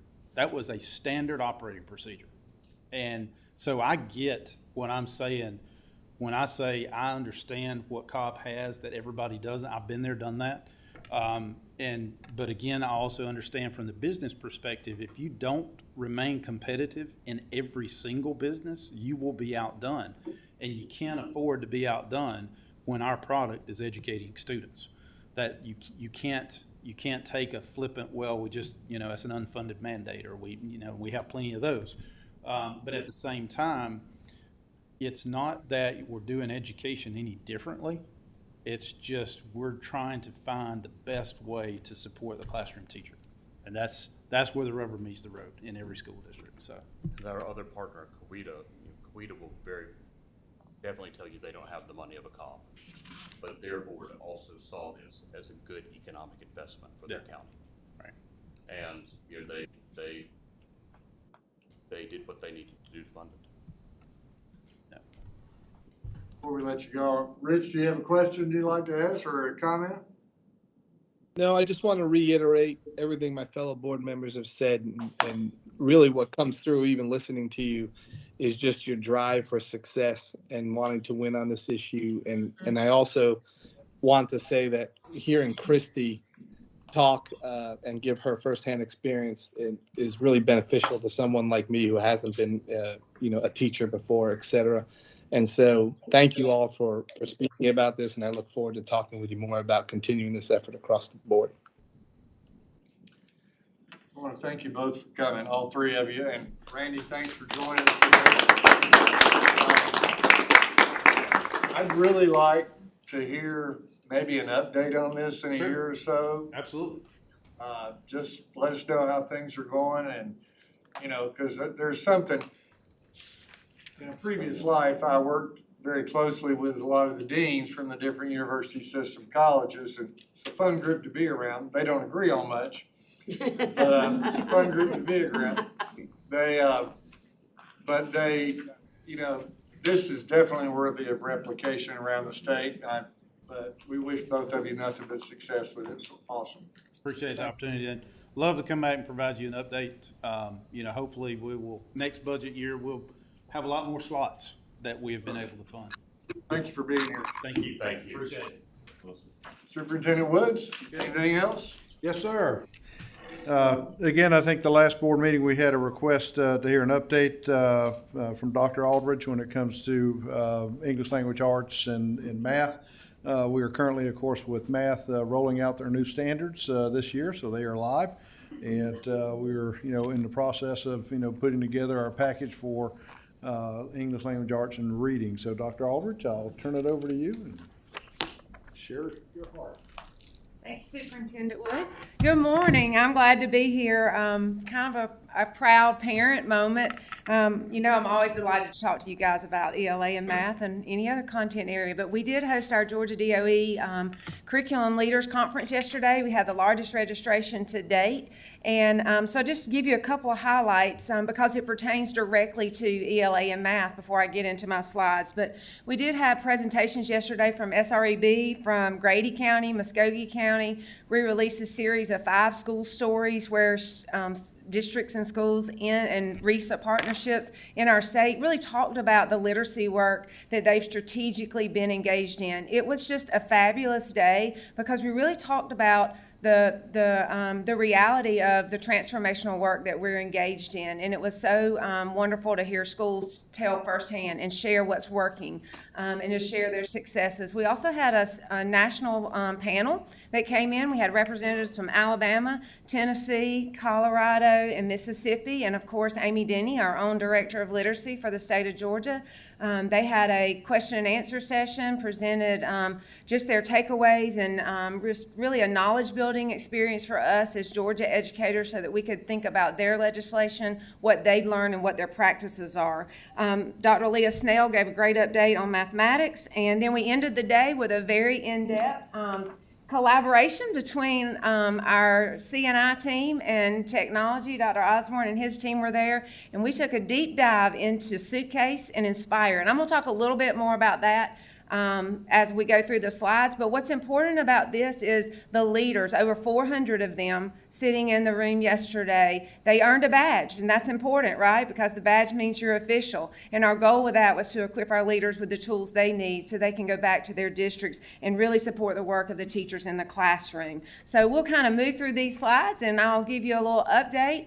I wanted to share about the Georgia DOE Curriculum Leaders Day because it leads us right into this slide and the topic of coordination and collaboration. And when we talk about what's happening in the world of ELA and mathematics, it is not just about what one team is doing. It's not just about what one school district is doing. This is a collaborative effort. You've heard me say many times that our standards are Georgia grown and Georgia owned, and there's been a process behind that. And that means real teachers, real educators, real leaders in our buildings have been a part of this process from the beginning and continuing, because we're not at the end, because this is a process till we get to that destination where we're continuing to perfect not only the resources, but we're continuing to ensure that all our students have opportunities to read, to learn, to see, and to succeed at high levels. But you can see some of the groups that we're working with. We're walking hand in hand with Dr. Timberlake and the assessment team. They worked alongside of us during standards development, of course, with some of our endeavors right now. I've mentioned Dr. Osborne before. We're routinely on lots of conference schedules to do a tag team to talk about what's new and what's coming to support our teachers. And you can read the others. Certainly our work with the rural education team has really helped us to build bridges and make connections across the state. Sometimes I thought I would take a minute and just kind of talk to you about how the curriculum and instruction team is aligned and what these program managers and program specialists, what are they charged with? And you can see that their responsibilities, they develop standards, they develop assessments, they create and curate instructional resources, and of course the delivery of professional development and technical assistance. And that's just kind of a textbook definition, but they also provide one-on-one phone calls and support and email support and partnership with our RESAs, and they're moving around the state, really being the content experts and the content supporters. But in each content area, we have one program specialist serving elementary, one that targets middle school, one that targets secondary, one program specialist that's focused on the lens of English language learners, and one that's focused on serving students with disability. So these teams really focus on creating a full scale of resources and supports. And again, in collaboration with the technology team, not only are they just sitting somewhere, we are being intentional about how we then communicate, how we really ensure that we're getting into the classrooms, and that's through our Suitcase, Inspire, and of course the full suite of Georgia Connects. So let's talk a little bit about English Language Arts. You guys will remember when I came on honestly, I was about and sitting in the audience about this time last year when the announcement was made that I would move into the position of a curriculum instruction director. And the biggest thing on the docket at that moment was really getting our English, our ELA standards through the finish line, and then going ahead and getting fully prepared for the math implementation. You've seen this slide before. Just a reminder that this is a 3-year rollout period. We were intentional about that because we knew that the lift was coming this year for our full mathematics implementation. This also allowed us time to really think about, be intentional, ensure that our standards were solid, ensure that our standards were exactly what our students needed to be propelled into the future. And you can see here how we're in the middle of this timeline right now, and we're moving toward full implementation in the school year of 2025-2026. As a reminder, our standards are laid out through this format. We have our domains that cover the broad areas of ELA skills and concepts. We have our big ideas. We have our actual standards, and just a reminder that our standards, that is really what our students need to know and be able to do, right? The standards are the litmus test. They are the measure of what we're learning. The domains, the big ideas, and the expectations, those are the things that help us to really put those standards into instructional practices in our classroom. And so with that, this is the structure that aligns very closely to the K-12 mathematics standards as well. So that format rolled out, we wanted to intentionally mirror our ELA. This is what it looks like from an ELA standpoint. You can see the green band, the blue band, which is the actual standard. You see the expectations.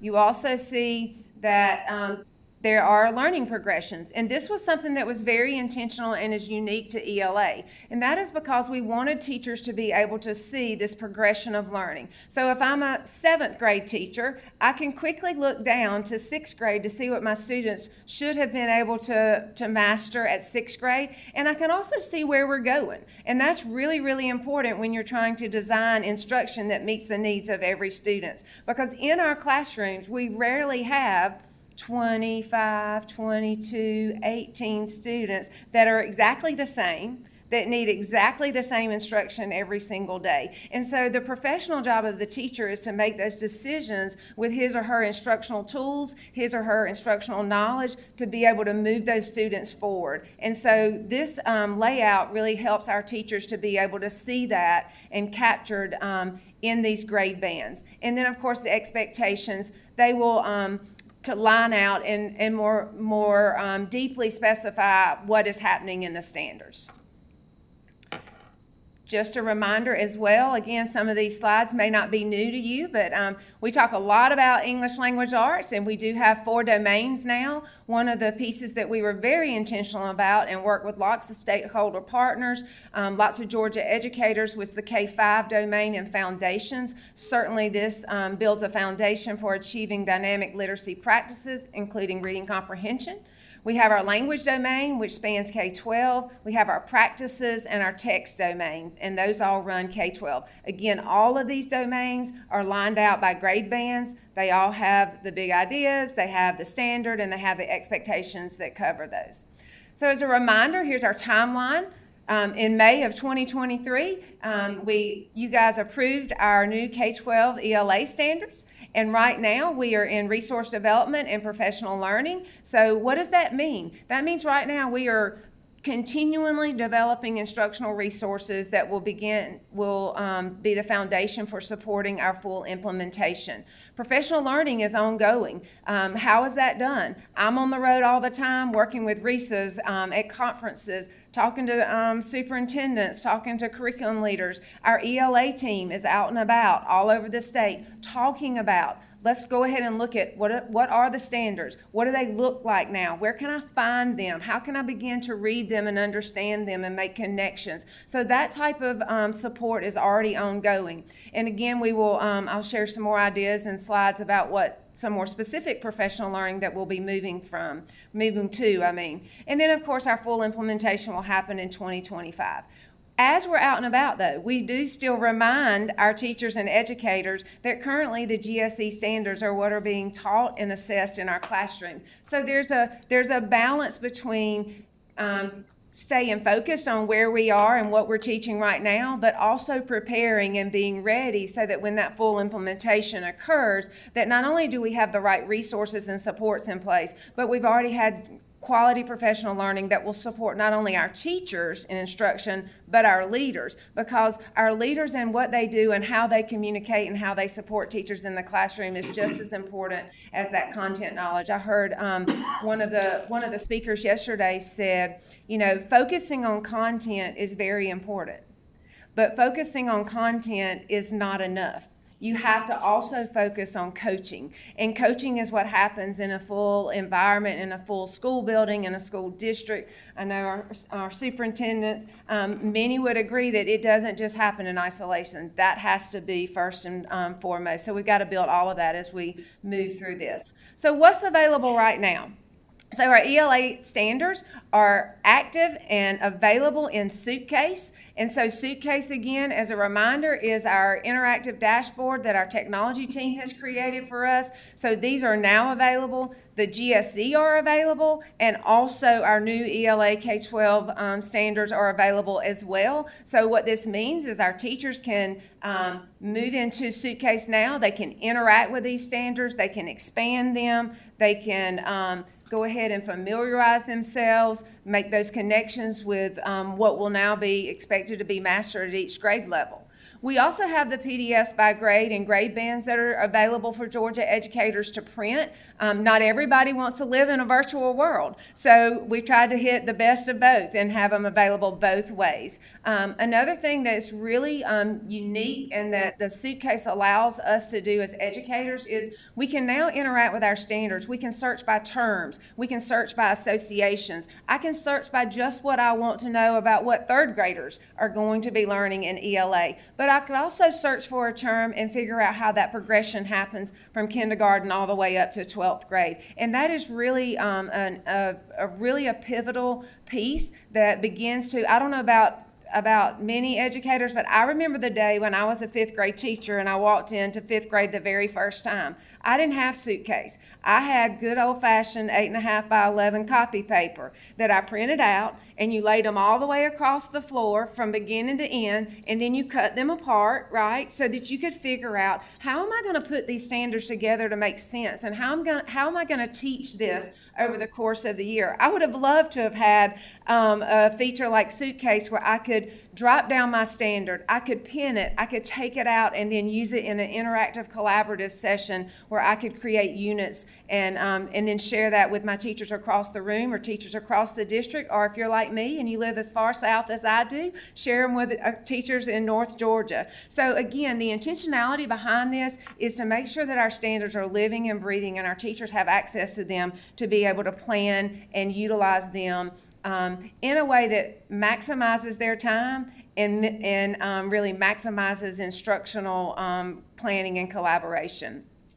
Additional things that are available right now, this is the glossary, and this accompanies our standards, and this is a huge piece that helps us as educators to begin to build understanding around and a common language around our standards. So we are really encouraging our districts now and our curriculum leaders to really take time right now to give your teachers intentional time to look at these standards, to look at the glossary, and to also use this document, which is our structure and alignment document. The structure and alignment document is not new, but it has grown and it accompanies these standards, and it helps us to understand how the standards are laid out. Because also, if you look at standards from several years back, and from our current standards, our current format looks very different. But the design of that format is very intentional to really push that progression of learning and to help us look at if a kid is not where they need to be, if a student's not where they need to be in 4th grade, can I go back and figure out using these standards and using some of the other pieces that our educators are going to be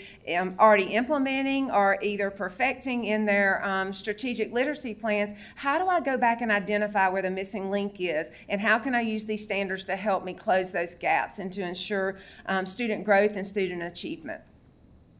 Another resource that is available is a gum chart, and this was created by popular demand during our standards development process. Our teachers were really really encouraging and really wanted to have this document so they could see the progression in an image format, and this accompanies the more detailed standards that can give you the context along with the expectations. Again, we're encouraging our leaders to be intentional about providing time and space for that to be happening, and of course, we're out and about virtually and face-to-face, providing many Georgia DOE conferences where we're unpacking this through our recess, and also going face-to-face in our school districts. So right now what's happening, our group is working hand in hand, not only our ELA program specialists and our team, but also Jennifer Lindstrom, Amy Denny, and Dr. Timberlake's team. Also, Georgia educators have been working all summer. We continue to work on assessment development, making sure that as we begin to prepare or get closer to the full implementation, that our assessment will also be aligned to these standards. Resource development is happening right now, being led by our ELA team. It's also engaging many expert Georgia educators across the state. And we'll be developing units, lessons, videos, and more. Remember, I told you I mentioned some videos that we shared yesterday. That was the first start in a 5 school series that we highlighted best literacy practices. We also have a Literacy Leaders podcast going on right now, where leaders across the state are talking about what's working for them in their literacy approaches. So again, just trying to share that knowledge so that we can learn and grow together. What's on the horizon? Certainly more professional learning. We're looking to get that started as early as January of 2024 with a focus on leaders and then moving that toward teachers. We're working on creating a summer learning opportunity very similar to what we've done with MathCon the last couple of years, which will be an opportunity for educators to convene during the summer and to really dig deep and continue that preparation onto ELA implementation. We can't talk about ELA and literacy without focusing on the important work that's happening with dyslexia as a result of Senate Bill 48. I love this graphic because there's a lot of work that's happened, but this graphic gives you a really good summary of that work. You can see across the top what's recently released. We have the screening guidelines. We have the task force that met and just did phenomenal work. We had the 3-year dyslexia pilot program, and certainly those schools have been sharing out about the lessons learned. You all approved the list of qualified dyslexia screeners. You also approved the funding for dyslexia screeners. And at this bottom row, we are actually already engaged in our dyslexia technical assistance chats. We actually had the first one last week. There were over 400 individuals that joined us virtually, and we were talking about the practitioner work of making sure that we understand what Senate Bill 48 is asking us to do, that we're sharing what's working, we're sharing the information together, we're unpacking where we still need support. And it was just a great opportunity, and Dr. Lindstrom did a great job with that. We have a couple of more, and then we'll see where that conversation takes us and what other types of technical assistance we might still need. The resource guide for families is under production. That is a piece that the task force started, and they've been working to refine that. So we are getting close to that being available. The dyslexia informational handbook update. We do have a handbook, and there are some updates that are being added to that as well. I think somebody mentioned that there's always opportunity to grow, and as we really worked through this and the lessons we learned from our pilot, it led us to a point where we needed to make some updates to that handbook. And then, of course, consideration for English language learners. We did have some really rich dialogue about that at our last technical assistance. So that's just a good summary of where our work is with dyslexia.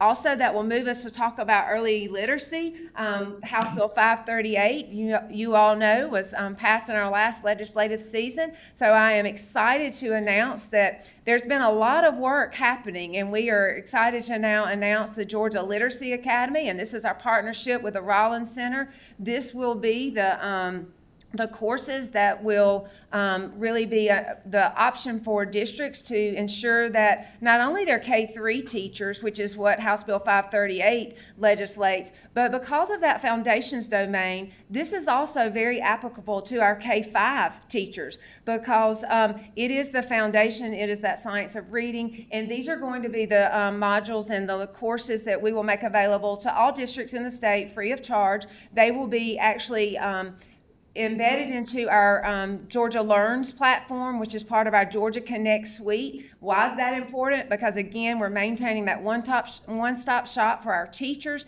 so that they can go into Georgia Connects. They can have opportunities for professional learning. This will also track it for them, because one of the things our districts will have to do is they will have to certify that their K-3 teachers have finished this training. Now, it's not the only way that they can receive the science of reading training, but it is a way that all districts have access to these courses, and we will be working on some additional guidance in terms of other professional learning that meets the legislation of House Bill 538. But our first course is set to launch in October. I'm not going to put an exact date on it, because you know what happens when you put an exact date on it. It never works out exactly right. So I'm going to claim October, and we're about this close. I've seen about 3 emails come through this morning, so we're getting close. This has been an extremely beneficial document, this aligning state literacy policies and practices. We have gotten excellent feedback from our practitioners in the field, but this is a place where we are really lining out all the information that pertains to ELA standards, House Bill 538, and our dyslexia work. There are a lot of dates. There are a lot of items that are really comprised in these 3 areas. We have a great opportunity, and you've heard me say this before, we have a great opportunity to synergize this work to transform literacy so that at the end of the day, the individuals that win are ultimately our students, but it's also our teachers. And, you know, we just had some rich conversation yesterday with school districts and teachers and literacy leaders sharing about the resiliency of teachers and how as teachers are really getting in and being involved in endorsements and being involved in different types of professional learning and the foundational literacy training, how they're saying, this is working. It is making a difference in the classrooms. And that's exciting because that's the work that we're all about. And so this document has really been just an excellent resource to help keep us on track, to help us think about what do we have to get done by when and where are we? And most educators are good list makers and they like to have a good timeline. So we continue to update this as we make progress in all of these areas.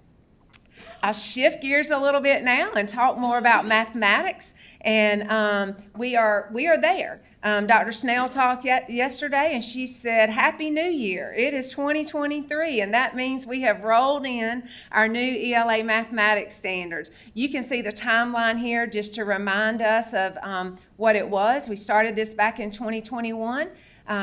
It was absolutely wonderful to be at the GASIS board meeting representing DOE on Tuesday, and almost every district there that reported talked about feedback about how well the rollout was going, how thankful they were for DOE's mathematics teams present, but they were really praising the quality of the resources that our team, along with Georgia educators, had been able to develop and provide. And that really speaks volumes, right? I can say anything all day long, but when our practitioners are saying it, and that makes all the difference in the world. So we're going to look at doing some school stories focused on mathematics so we can go into our schools and capture really great transformational teaching in that area as well.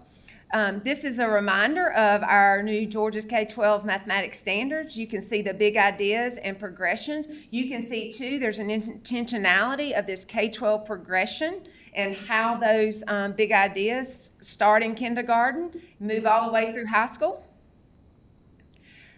This might look a little familiar. It should look a little familiar because we intentionally aligned our ELA standard structure with what math had done. Again, we have the big ideas, we have the math, we have the standard, we have the evidence of student learning, and we have the expectations. A reminder that blue line, that is the standard. That is what students should know and be able to do by the end of that grade level. And then all the evidence and all the expectation, that helps to unpack those standards, right? And those things aren't meant to be taught in isolation, but more of an integrated approach so that as teachers make decisions about what their students need in that moment, that gives them the instructional supports they need to make those professional decisions.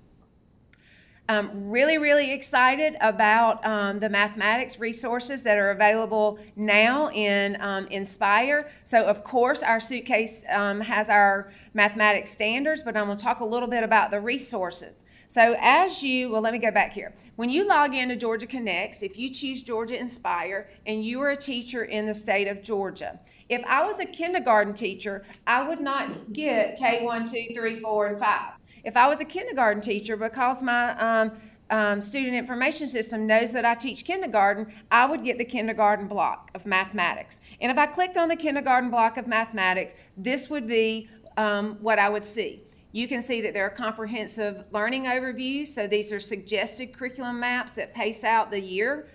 You would also see the units, Unit 1, Unit 2, Unit 3, Unit 4, Unit 5. It gives you a suggested approximate time of teaching that. You would also see that not only do you have those units, now you can break those down and you can see all the different pieces that are supporting the kindergarten units of study. This is kindergarten. This is not just K-12. This is one grade level and the resources and supports that are available to our teachers. You also can see the connections to assessments. So now, as a teacher, I don't have to go out and navigate 10 different websites. I'm in this suite. I can navigate right here. If I want to go to the G-Kids Readiness, I hit that button right there. It takes me directly to that information. If I want to go to DRC Beacon, I can click the DRC Beacon button. It takes me directly where I need to go. If I want to go and if you were up in higher grade levels that were tested, it would send you to the testing blueprints. This is a time saver for our teachers, right? They can be in one place, log in one time, and they now have access to all of these mathematics resources. And of course, what you see here in math, this is our intent and our direction that we will be designing the same types of ELA resources to support our new standards for all grades and high school courses. Again, just another view of how when you get in, then this is a view of the suitcase standards where they can really break apart their standards. I mentioned earlier about when I was talking in ELA how you could go in and you can have different search features where you can search for just what's happening in one grade level. You can search for key features across grade levels. Again, the functionality of this just allows our teachers to be able to more collaboratively plan and be intentional and save time with their planning time. Additional mathematics resources and supports that are available. Again, they have a glossary, they have sample parent letters, they have updated assessment blueprints, guides, supports. They have supports for English language learners and students with disabilities. We work hand in hand with those divisions, both with our representatives on our content teams, but also with others across our agency. Multiple classroom grants for mathematics supplies and instructional supports. You may remember back in I think it was back in February, we passed the opportunity grants, and if my memory serves me right, it was about $4 million in mathematics manipulative grants that were granted, and we are steady working with districts right now. We are I'd say about 75% of most of our districts have approved budgets, which means they've already ordered and have those items coming in their classrooms to support learning. We did have MathCon, about 1,100 educators convened this past summer, and we talked about math. That doesn't count the numerous folks that joined in virtually. Our math team is actually planning and already has scheduled 3 regional meetings as a follow-up to MathCon. They continue to do in-person trainings. The only problem we have with in-person trainings is there are not enough days in the week for us to get out to everywhere that needs us. But we are dividing and conquering and really trying to get out and be boots on the ground.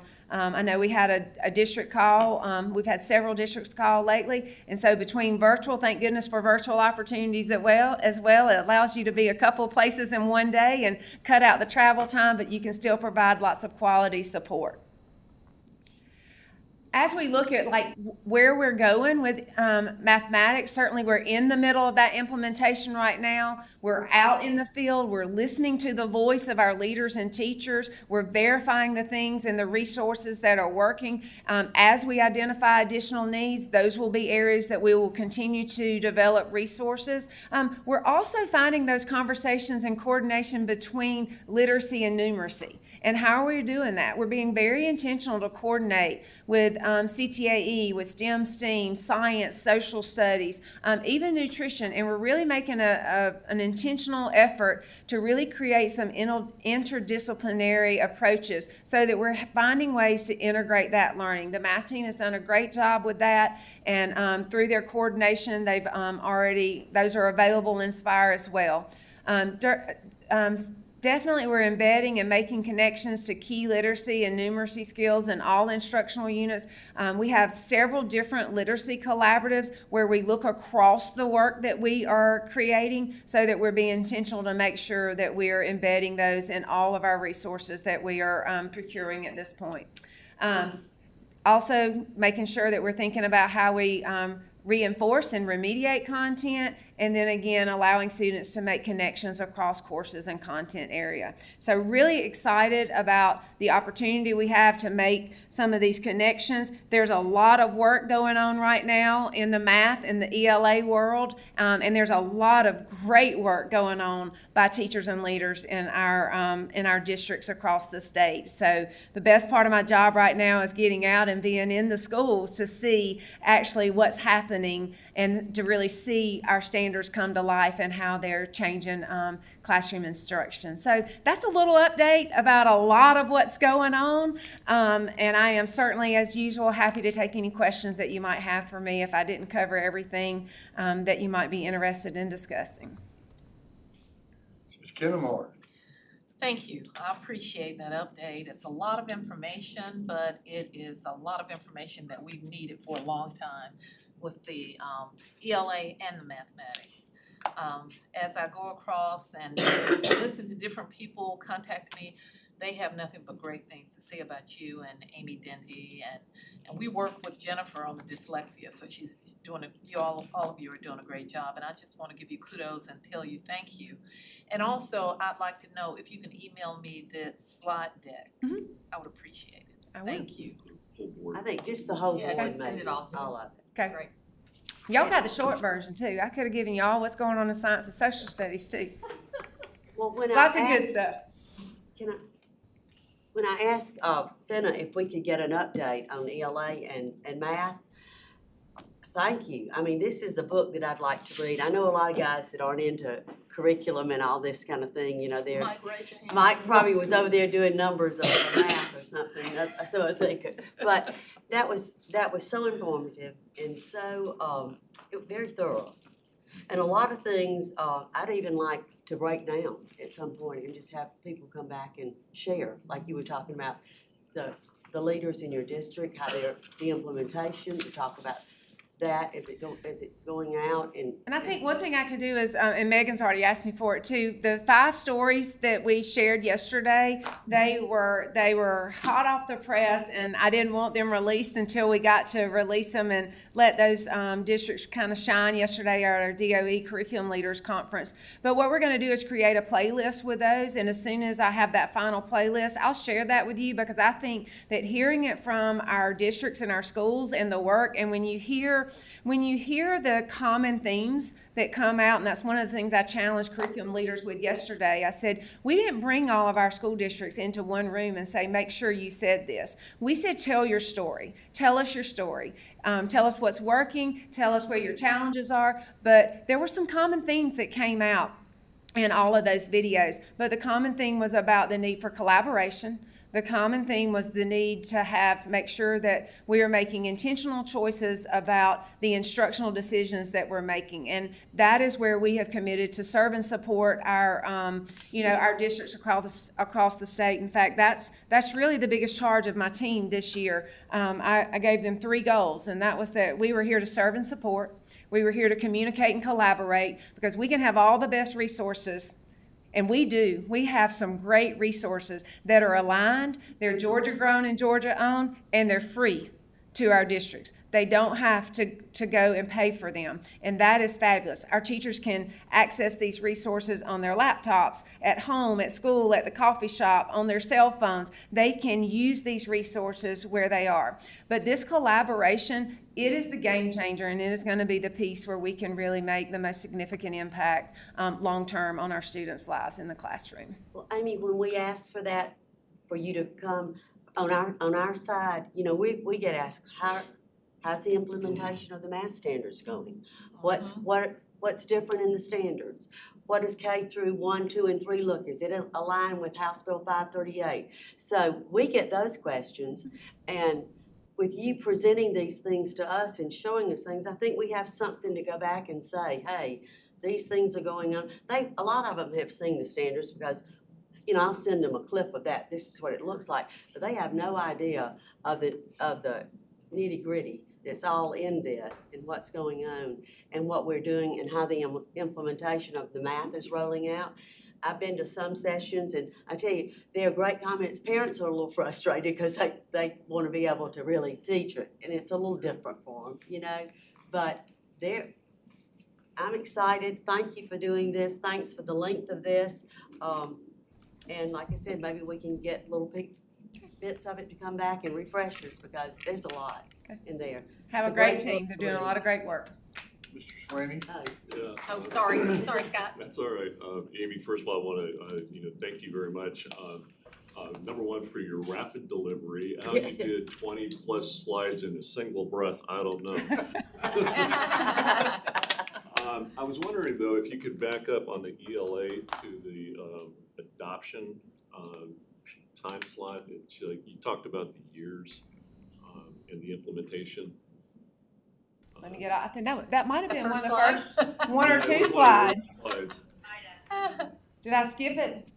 I'm not sure. Keep going here. Keep going. Okay, this one. No, That. that'll work. Okay.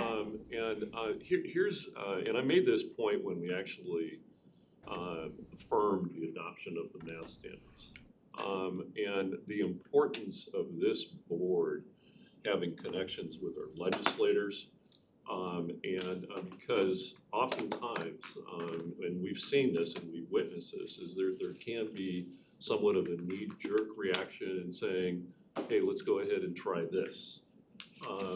Can you imagine, for example, on the ELA side, if 2 years from now somebody says, well, science of reading doesn't make sense? And changing something and how disruptive that can be, not only to the development of these standards, but the professional development and the training that follows. And it's like, I think one of the primary roles we need to have and share is with our legislators and so forth, to kind of say, listen, we have these things on a schedule and a review period so that we can make the right adoptions, make the right training and so forth, but do it very pragmatically instead of kind of responding almost in a knee-jerk fashion to what somebody thinks is the greatest new thing. So appreciate all of the work that you've done here. I'm glad we're going to get a copy of that, Lisa. Thank you for that request. But thank you for the great work that you're doing. Well, I have a great team. It's definitely not just me. So I have a great team that's really working collaboratively together to make sure that we serve and support our districts and the students in the state of Georgia. Okay. Thank you. Elders, thanks. Ms. Kennemore, you have one more comment? Just one closing comment. Megan, thank you. You're so prompt and efficient. I know. Already sent us a slide deck, so thank you. You're on the ball. I just wanted to comment or compliment her. Superintendent Woods?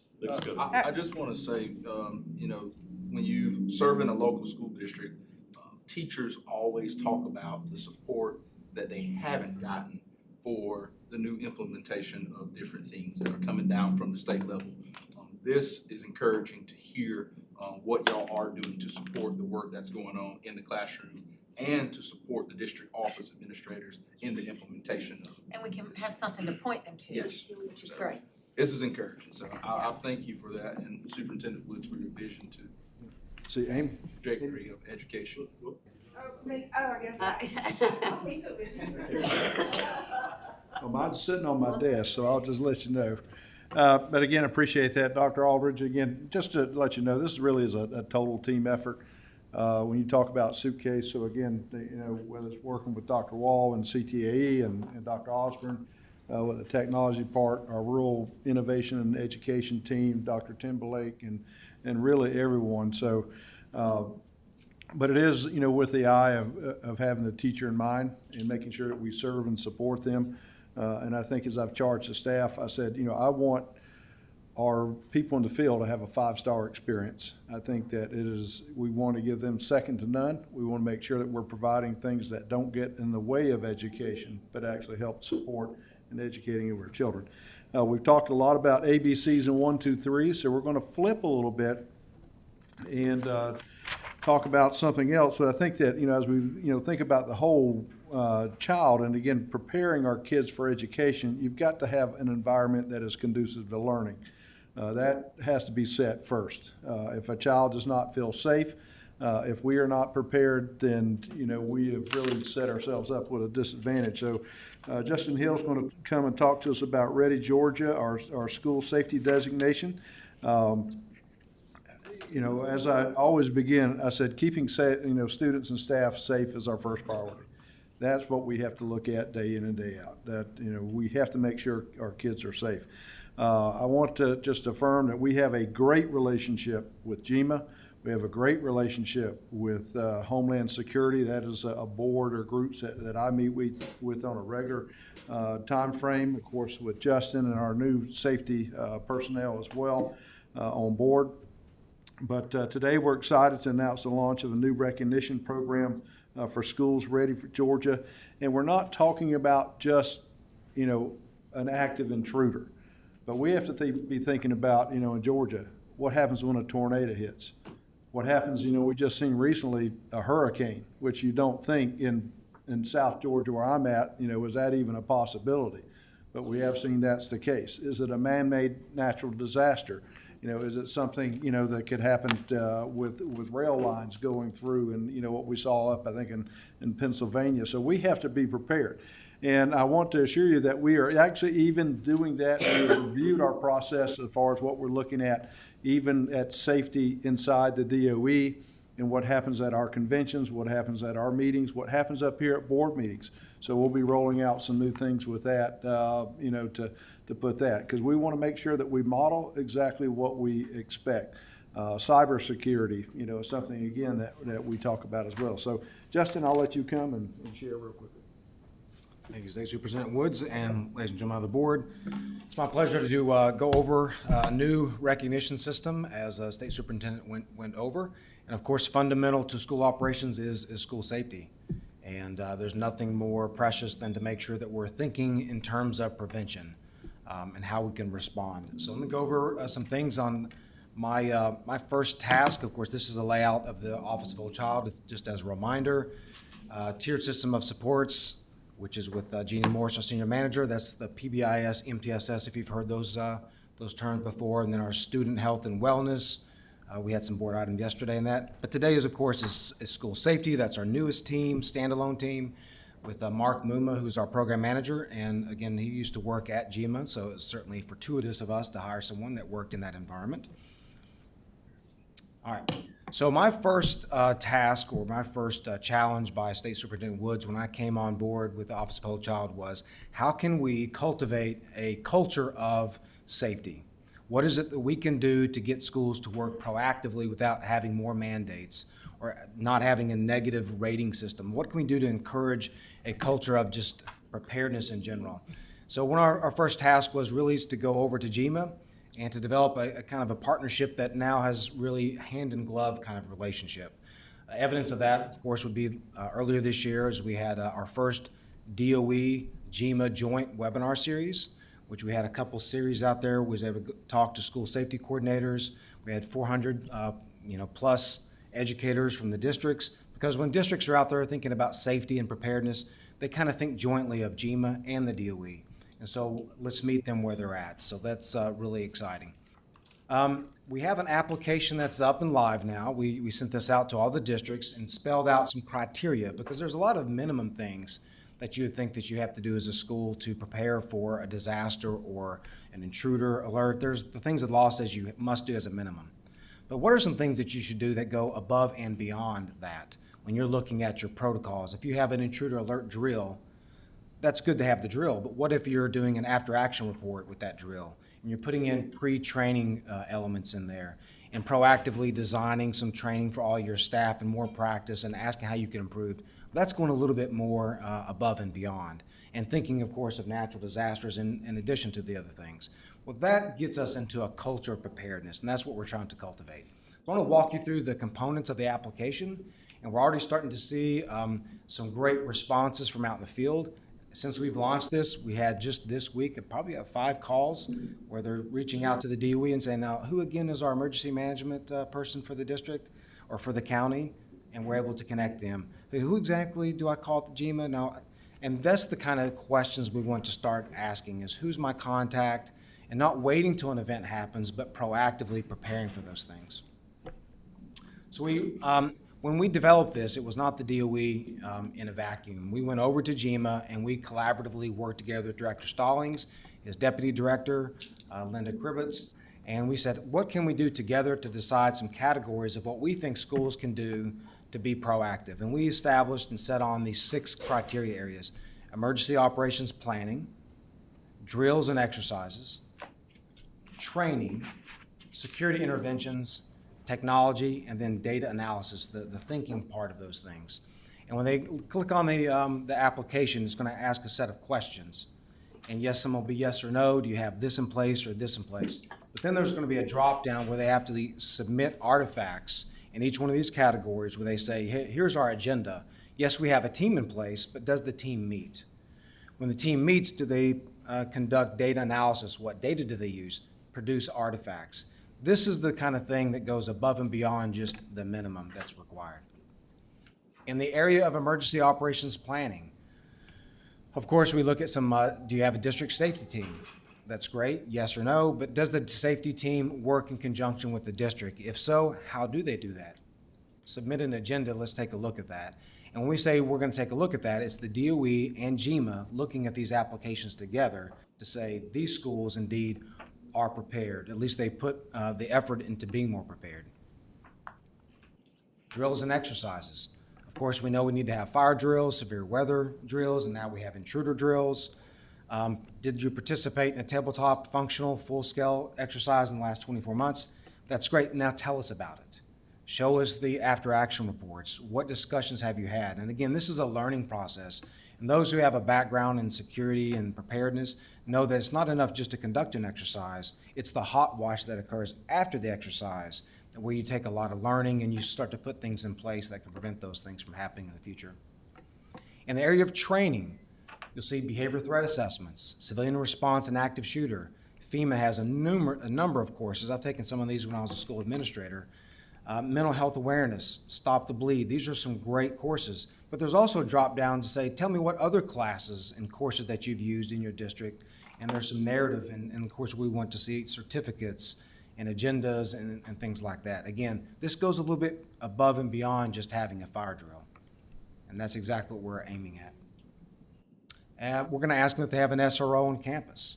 They might say yes or no, but we're asking, well, how's that SRO funded? We're trying to identify those kind of things. Use of a behavioral threat assessment team. Well, if you do have one, show us the agenda. When do they meet and what do you talk about? In the area of technology, we're getting into cybersecurity. And we work with Dr. Osborne and his staff, and then we work with GMA and said, let's also include culture preparedness is not just natural disasters and intruders, but it's also intruders to your cyber networks. What are you doing proactively to get ready for those? We don't want to wait for events to happen. We want to actively think about the likelihood of those things happening in the first place. When you do the drop down and say security cameras, we're asking them to write the dates that they were purchased, really calling attention. Imagine if you were named the new safety coordinator for a district and you're inheriting this. This kind of process is going to force you to look at your own internal things. When did we last buy cameras? When was the last time they were checked? What's the access control? What is your review process? These are the kind of things we want folks to think about. And the all-important data analysis.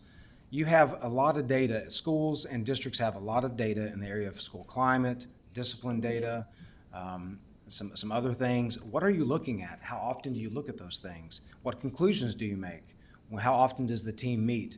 We want to see artifacts that show that they're meeting and talking about those things. Now, when we do that, we think that that's exactly hitting the mark. We're encouraging schools to think in a positive way, and that's exactly what State Superintendent Woods was trying to encourage us to do. Work with GMA, collaborate, hand in glove, and let's create a culture of preparedness and safety, and not just intruders, but natural disasters, fire drills, and all kind of things. Think prevention. And we know that prevention is a huge thing. Here's kind of our timeline. We've already kicked out the email notification. So right now this is out there. We're starting to see districts already apply, asking really pertinent questions. And then GMA and DOE have a combined jointly developed rubric where we're going to be looking and judging some of these applications. And then hopefully around February, that's our mark that we're shooting for, February 24, is that we want to release the list of schools that have certainly met that criteria and be able to recognize them and say, well done. Any questions? Questions? Yeah, I think this is good work. This will streamline school districts getting on board throughout the state. There's some that are having some financial challenges to do this, but there are resources that are out here that they can bring together, working with their EMA and their sheriffs and chiefs to provide, the SRO, the school resource officers. But this seal is, I really think, is going to streamline everybody getting on board behind this effort to make sure that school safety is a priority at their school districts. I can really appreciate that. Thank you very much. We have a lot of grants from the federal government and from the state level, from the governor's office. It's not enough just to buy things. Now it's to apply those things and to put them in a preparedness way. So we think now's the time to put this out. Justin, somebody else have a question? I think it's great. Justin,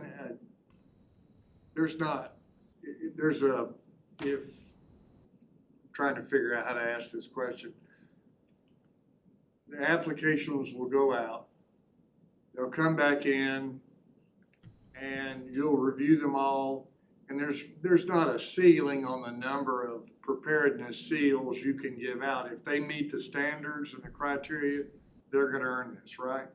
That's a great question, because I think what's gonna happen is this first year is we're gonna have a lot of folks look in and try to submit some things. But most likely what they're gonna find, and this is a good thing, in year one, we've got gaps. And we don't actually have that.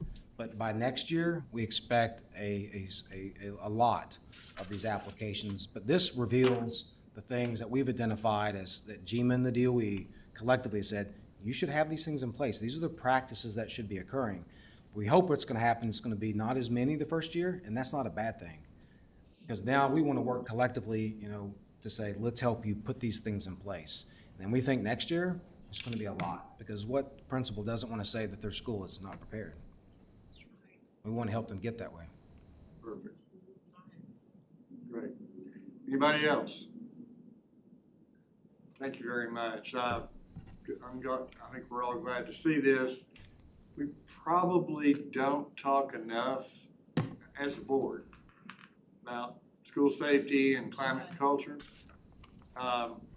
But this was a good reminder for us that I'm making some notes here about moving forward with some of the work that's already going on, us becoming a little more engaged with a lot of that work. So appreciate you sharing this with us. Okay, thank you, Justin. Appreciate it. Again, just to reiterate, we're not saying that we're 100% bulletproof safe with everything. But, as a coach, I remember that, if we didn't practice, and if we just showed up to play the game, it did not look good. And I think that, that's one of the things we're trying to say, that, to us as a state, this is something that has to be intentional. It has to be something we work on and continue to improve, because we know things evolve and things look at. For me as well, looking at what does facilities look like. I think we have to be thinking about, buildings that are current. Buildings, like I said, our biggest challenge right now is buildings that have been built in the past. They were not designed for what we face today, and that can be somewhat problematic. So appreciate the work of Justin and again the whole team with that. Just a couple more things, and I appreciate the board's patience this morning. On your, I think we passed out today, something we call conversation points. We are trying to give you some points that as you go out, as you have opportunity to speak, to find out what's going on in the DOE, to give you a monthly update. So we will probably, like I said, each month we will update this sheet for you to give you, some things. If you're going out and speaking to various groups, more like I said, whether it's civic groups, whether it's chambers of commerce, or any, schools in general. But just to make you aware of what is going on here, if you need to follow up and say, hey, I saw this, what, are there more points that we can provide for you? We'll be glad to do so. But this gives you like a quick snapshot of what's going on, and hopefully that will assist you. As you look at this, since this is our first one, if we need to tweak it, refine it, then, please do so. Also, I'm going to kind of step away a little bit there. This month, we have been really emphasizing the importance of reading, and I know that many of you have traveled or been out to schools with me, and with that, and we've started a new recognition across the state with our Literacy Leader banner. We look at that. This is something we have looked at. This is, again, how do you get this banner? Well, it begins at third grade. We know third grade is where we're looking at reading proficiency and saying we want to start, there. And so as we looked at that, we, trying to, think of what are some good practices that are going on across the state. Hopefully as an encouragement to those, giving hope to others that are there. But if you're a 90% or above, you get one of these nice, as far as looking at our, reading proficiency level, you get this, you get a nice blue ribbon with that. And the expectation is that you'll notice there are multiple holes down here at the bottom. I said this is not the end of a journey just because you have the banner, but it is the beginning of the journey. The anticipation is that if you have a blue ribbon, you need to have blue ribbons all the way across. And so that's what we look at. For any school that had at least a 15-point increase from prior year on their reading, they get the green ribbon for growth. I actually had, several schools said, well, I had 14.9. I said, that's not 15, okay? I'm not rounding up. I think it's very important we keep the high standards with that. But I did say, hey, listen, if you can give me 2 years of 15, which I anticipate it will be higher, yeah, we can work with that. I'd hate to say you got 14.9, but if you continue that growth, then we want to see that. Because as we look at this, we're, want to make sure that, hey, we're being an encouragement to those. In fact, speaking with several superintendents, I've been able to share, said, this is where I'm seeing good practices. Just at Fulton County, yesterday, 22 schools that were on that list. And I said, listen, they've been invested in the science of reading. Dr. Looney has said, let's, share that there. Down in Savannah, Chatham, I know Ms. Ellis was down there with that. Multiple schools down there saw significant increase, which is great for us to see what that looks like. As I look at this, I always ask, how many are you Title I schools? And unashamedly, I say, listen, if it can happen in a Title I school, it can happen at any school in the state of Georgia. There is no excuse. And we're not making any excuses, as we think about that, as we push forward. Our kids have to be able to read. That's just plain and simple. So I think we look at this. I told the groups as well, I said, now that you've opened the door, we'll look at 4th grade, we'll look at 5th grade to make sure, we need to add more additional ribbons down here. But that is also an encouragement to say that we continue to see that growth, we continue to see that improvement. Next year, we'll be rolling this out for middle school. I said reading doesn't stop at 5th grade. It continues on. And so we have to have that, the same criteria. We'll probably start at 6th grade. With that, just to make sure that we've now had 3 years. Let's continue to see if we're seeing progress with that. But I understand that as an educator, for those who've been around, that sometimes we get in these zones where we say, well, we focus just on reading. And then in a few years, are we going to have a conversation that says, well, math's not where it needs to be? Well, we're rolling out a new math banner next year. It'll start with fifth grade because we know what fifth grade, where that importance is. And we'll continue to increase, with that and roll that out in the middle school. Because our goal is to make sure that we continue to increase all the way across the board. Success needs to have an infinite ceiling. We're not trying to drive everybody to a mediocre middle, but to push them forward. This has been well received throughout the state. It does give me great examples to pull from. Again, talking with the superintendent this morning, I said, listen, he expressed concerns. I said, here are 2 districts that are doing good jobs. And again, as I travel about, it allows me to say that, but also it's, good friendly competition as well. Because I go out and I talk with the districts and we're celebrating with this. I was at one district and they had four schools that received the banner. My next question was, how many schools do you have in the district? I said, we have 16. So I said, so that means we have 12 people that's missing from this. We got to have all our schools reading proficiently. And again, I think that's, we're trying to push that out. Because I said, it's going to look real odd when you sit there, receive one of these banners, and you just have one little ribbon down there at the bottom. That's not going to be a good scene. So hopefully it'll be a tangible, reminder, but also it is really giving some good hope and encouragement to a lot of districts. Because these 90%, they are great, but for some of our districts where they've been for years, 90% looks like it's the tallest Mount Everest that's there. But if they begin to act like, I think I can, I think I can, I think I can, now as I know I can, then they can progress up there.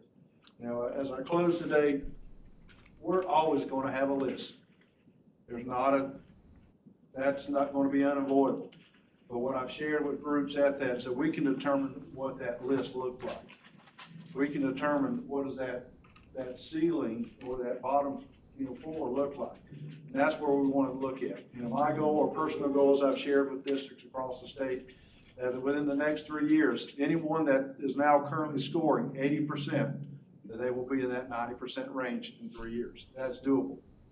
For any of our bottom 25%, they should see at least a 25-point growth, over the next 3 years. That is doable.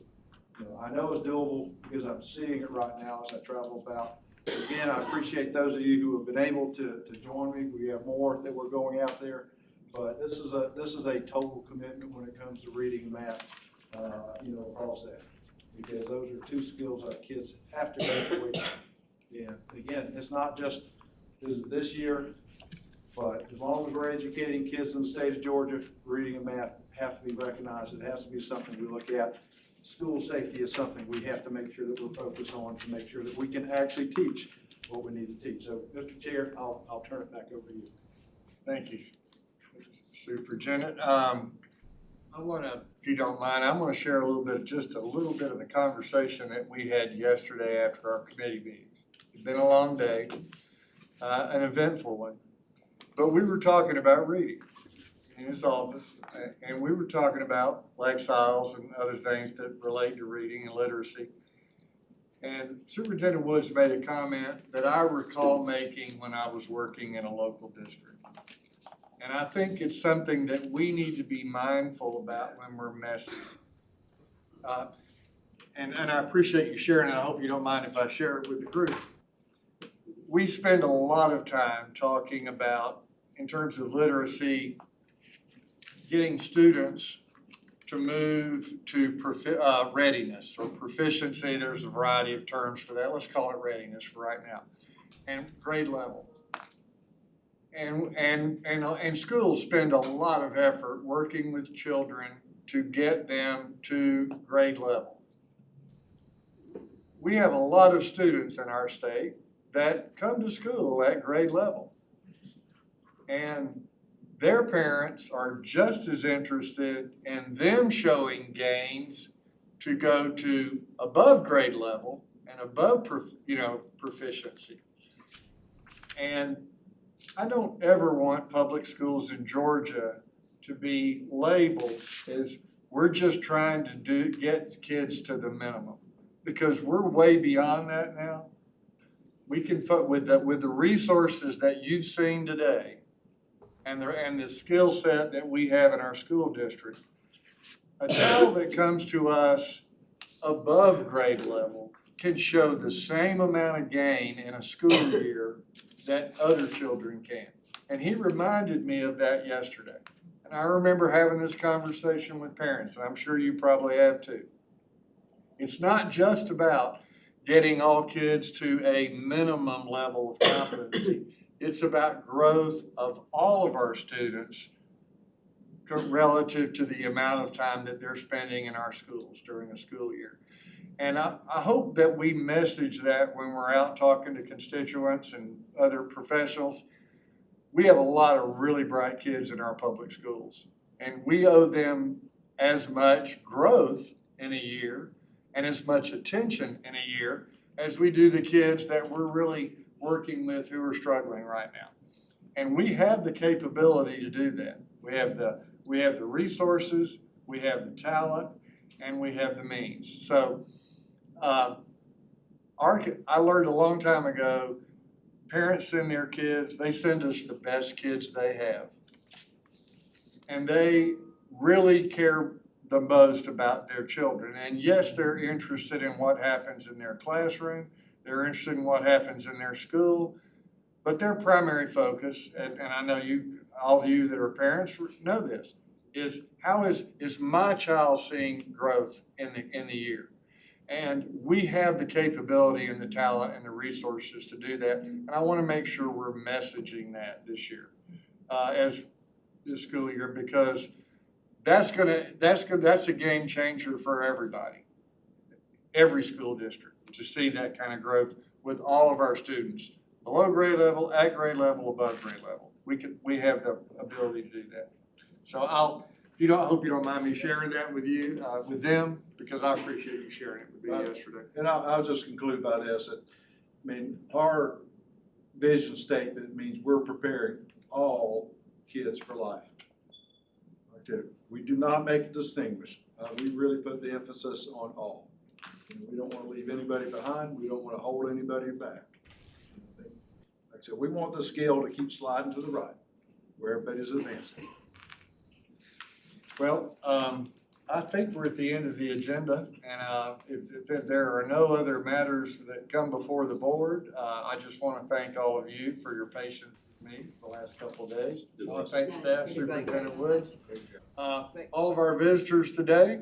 If you want to hang around for a minute, if you have any questions about what you saw, I'll be glad to meet you out here and we'll talk about it. But Stan, can I just mention one thing? You Talking sure about can. Richard. Richard's been on the front page of our paper. He came and talked to our chamber. And as we're talking about, getting the message out to things, so I brought this to give him to him. I've had it in my bags. And also, when we're talking about literacy, I had Tina and Scott Johnson and Dr. Lewis and Shanna come and speak about literacy and dyslexia and what we were doing at the Cox campus because he was in our district, Frank and I, and Dr. Lewis has been on this team with the Cox campus, and he's also was on our pilot team. It's called a navigation cohort, and they talked about what they were doing with the resources, and then of course our RESAs that give the dyslexia dyslexia reading certifications and dyslexia endorsements. And so I encourage everybody to try to do something, because that gets the message out too about what we're doing, and they're talking about good work and literacy, and we share all this stuff. I shared what DOE was doing also, and as part of this. So I think it's a good thing to get the message out. And I traveled with Richard last week, and I'm traveling with him tomorrow. And it's great. You see these kids, and they love it when they get the banners up. And he said, "How many of y'all read?" We had a system that was 100%, right, Richard? Yes. And I think in Muskogee, Yeah. and 91 point something percent in Harris. So it's fun, and I encourage you, if you can do it, go with him, because then we have to find a good place to eat quickly between the next stop. Traveling together, we're praying for it. I gotta eat. the new pimento cheese honey something from Chick-fil-A is amazing. So give a plug to my friends out at Chick-fil-A with that. But also we are, while we're doing this as well with the banners, but we are giving out pocket constitutions to fourth graders as well. So I know we talked a little bit about that. So it's been amazing to give those booklets out to our young people. Because it's Literacy Month in Georgia. Yes, it is. What Till the end of the month. What better to read than the Constitution of the United States? There you go. Declaration of Independence. Great meeting, Stan, you did great, great meeting, lots of good information, thank you You're all. very kind. Makes it. Thank all of you for your contributions. We stand adjourned.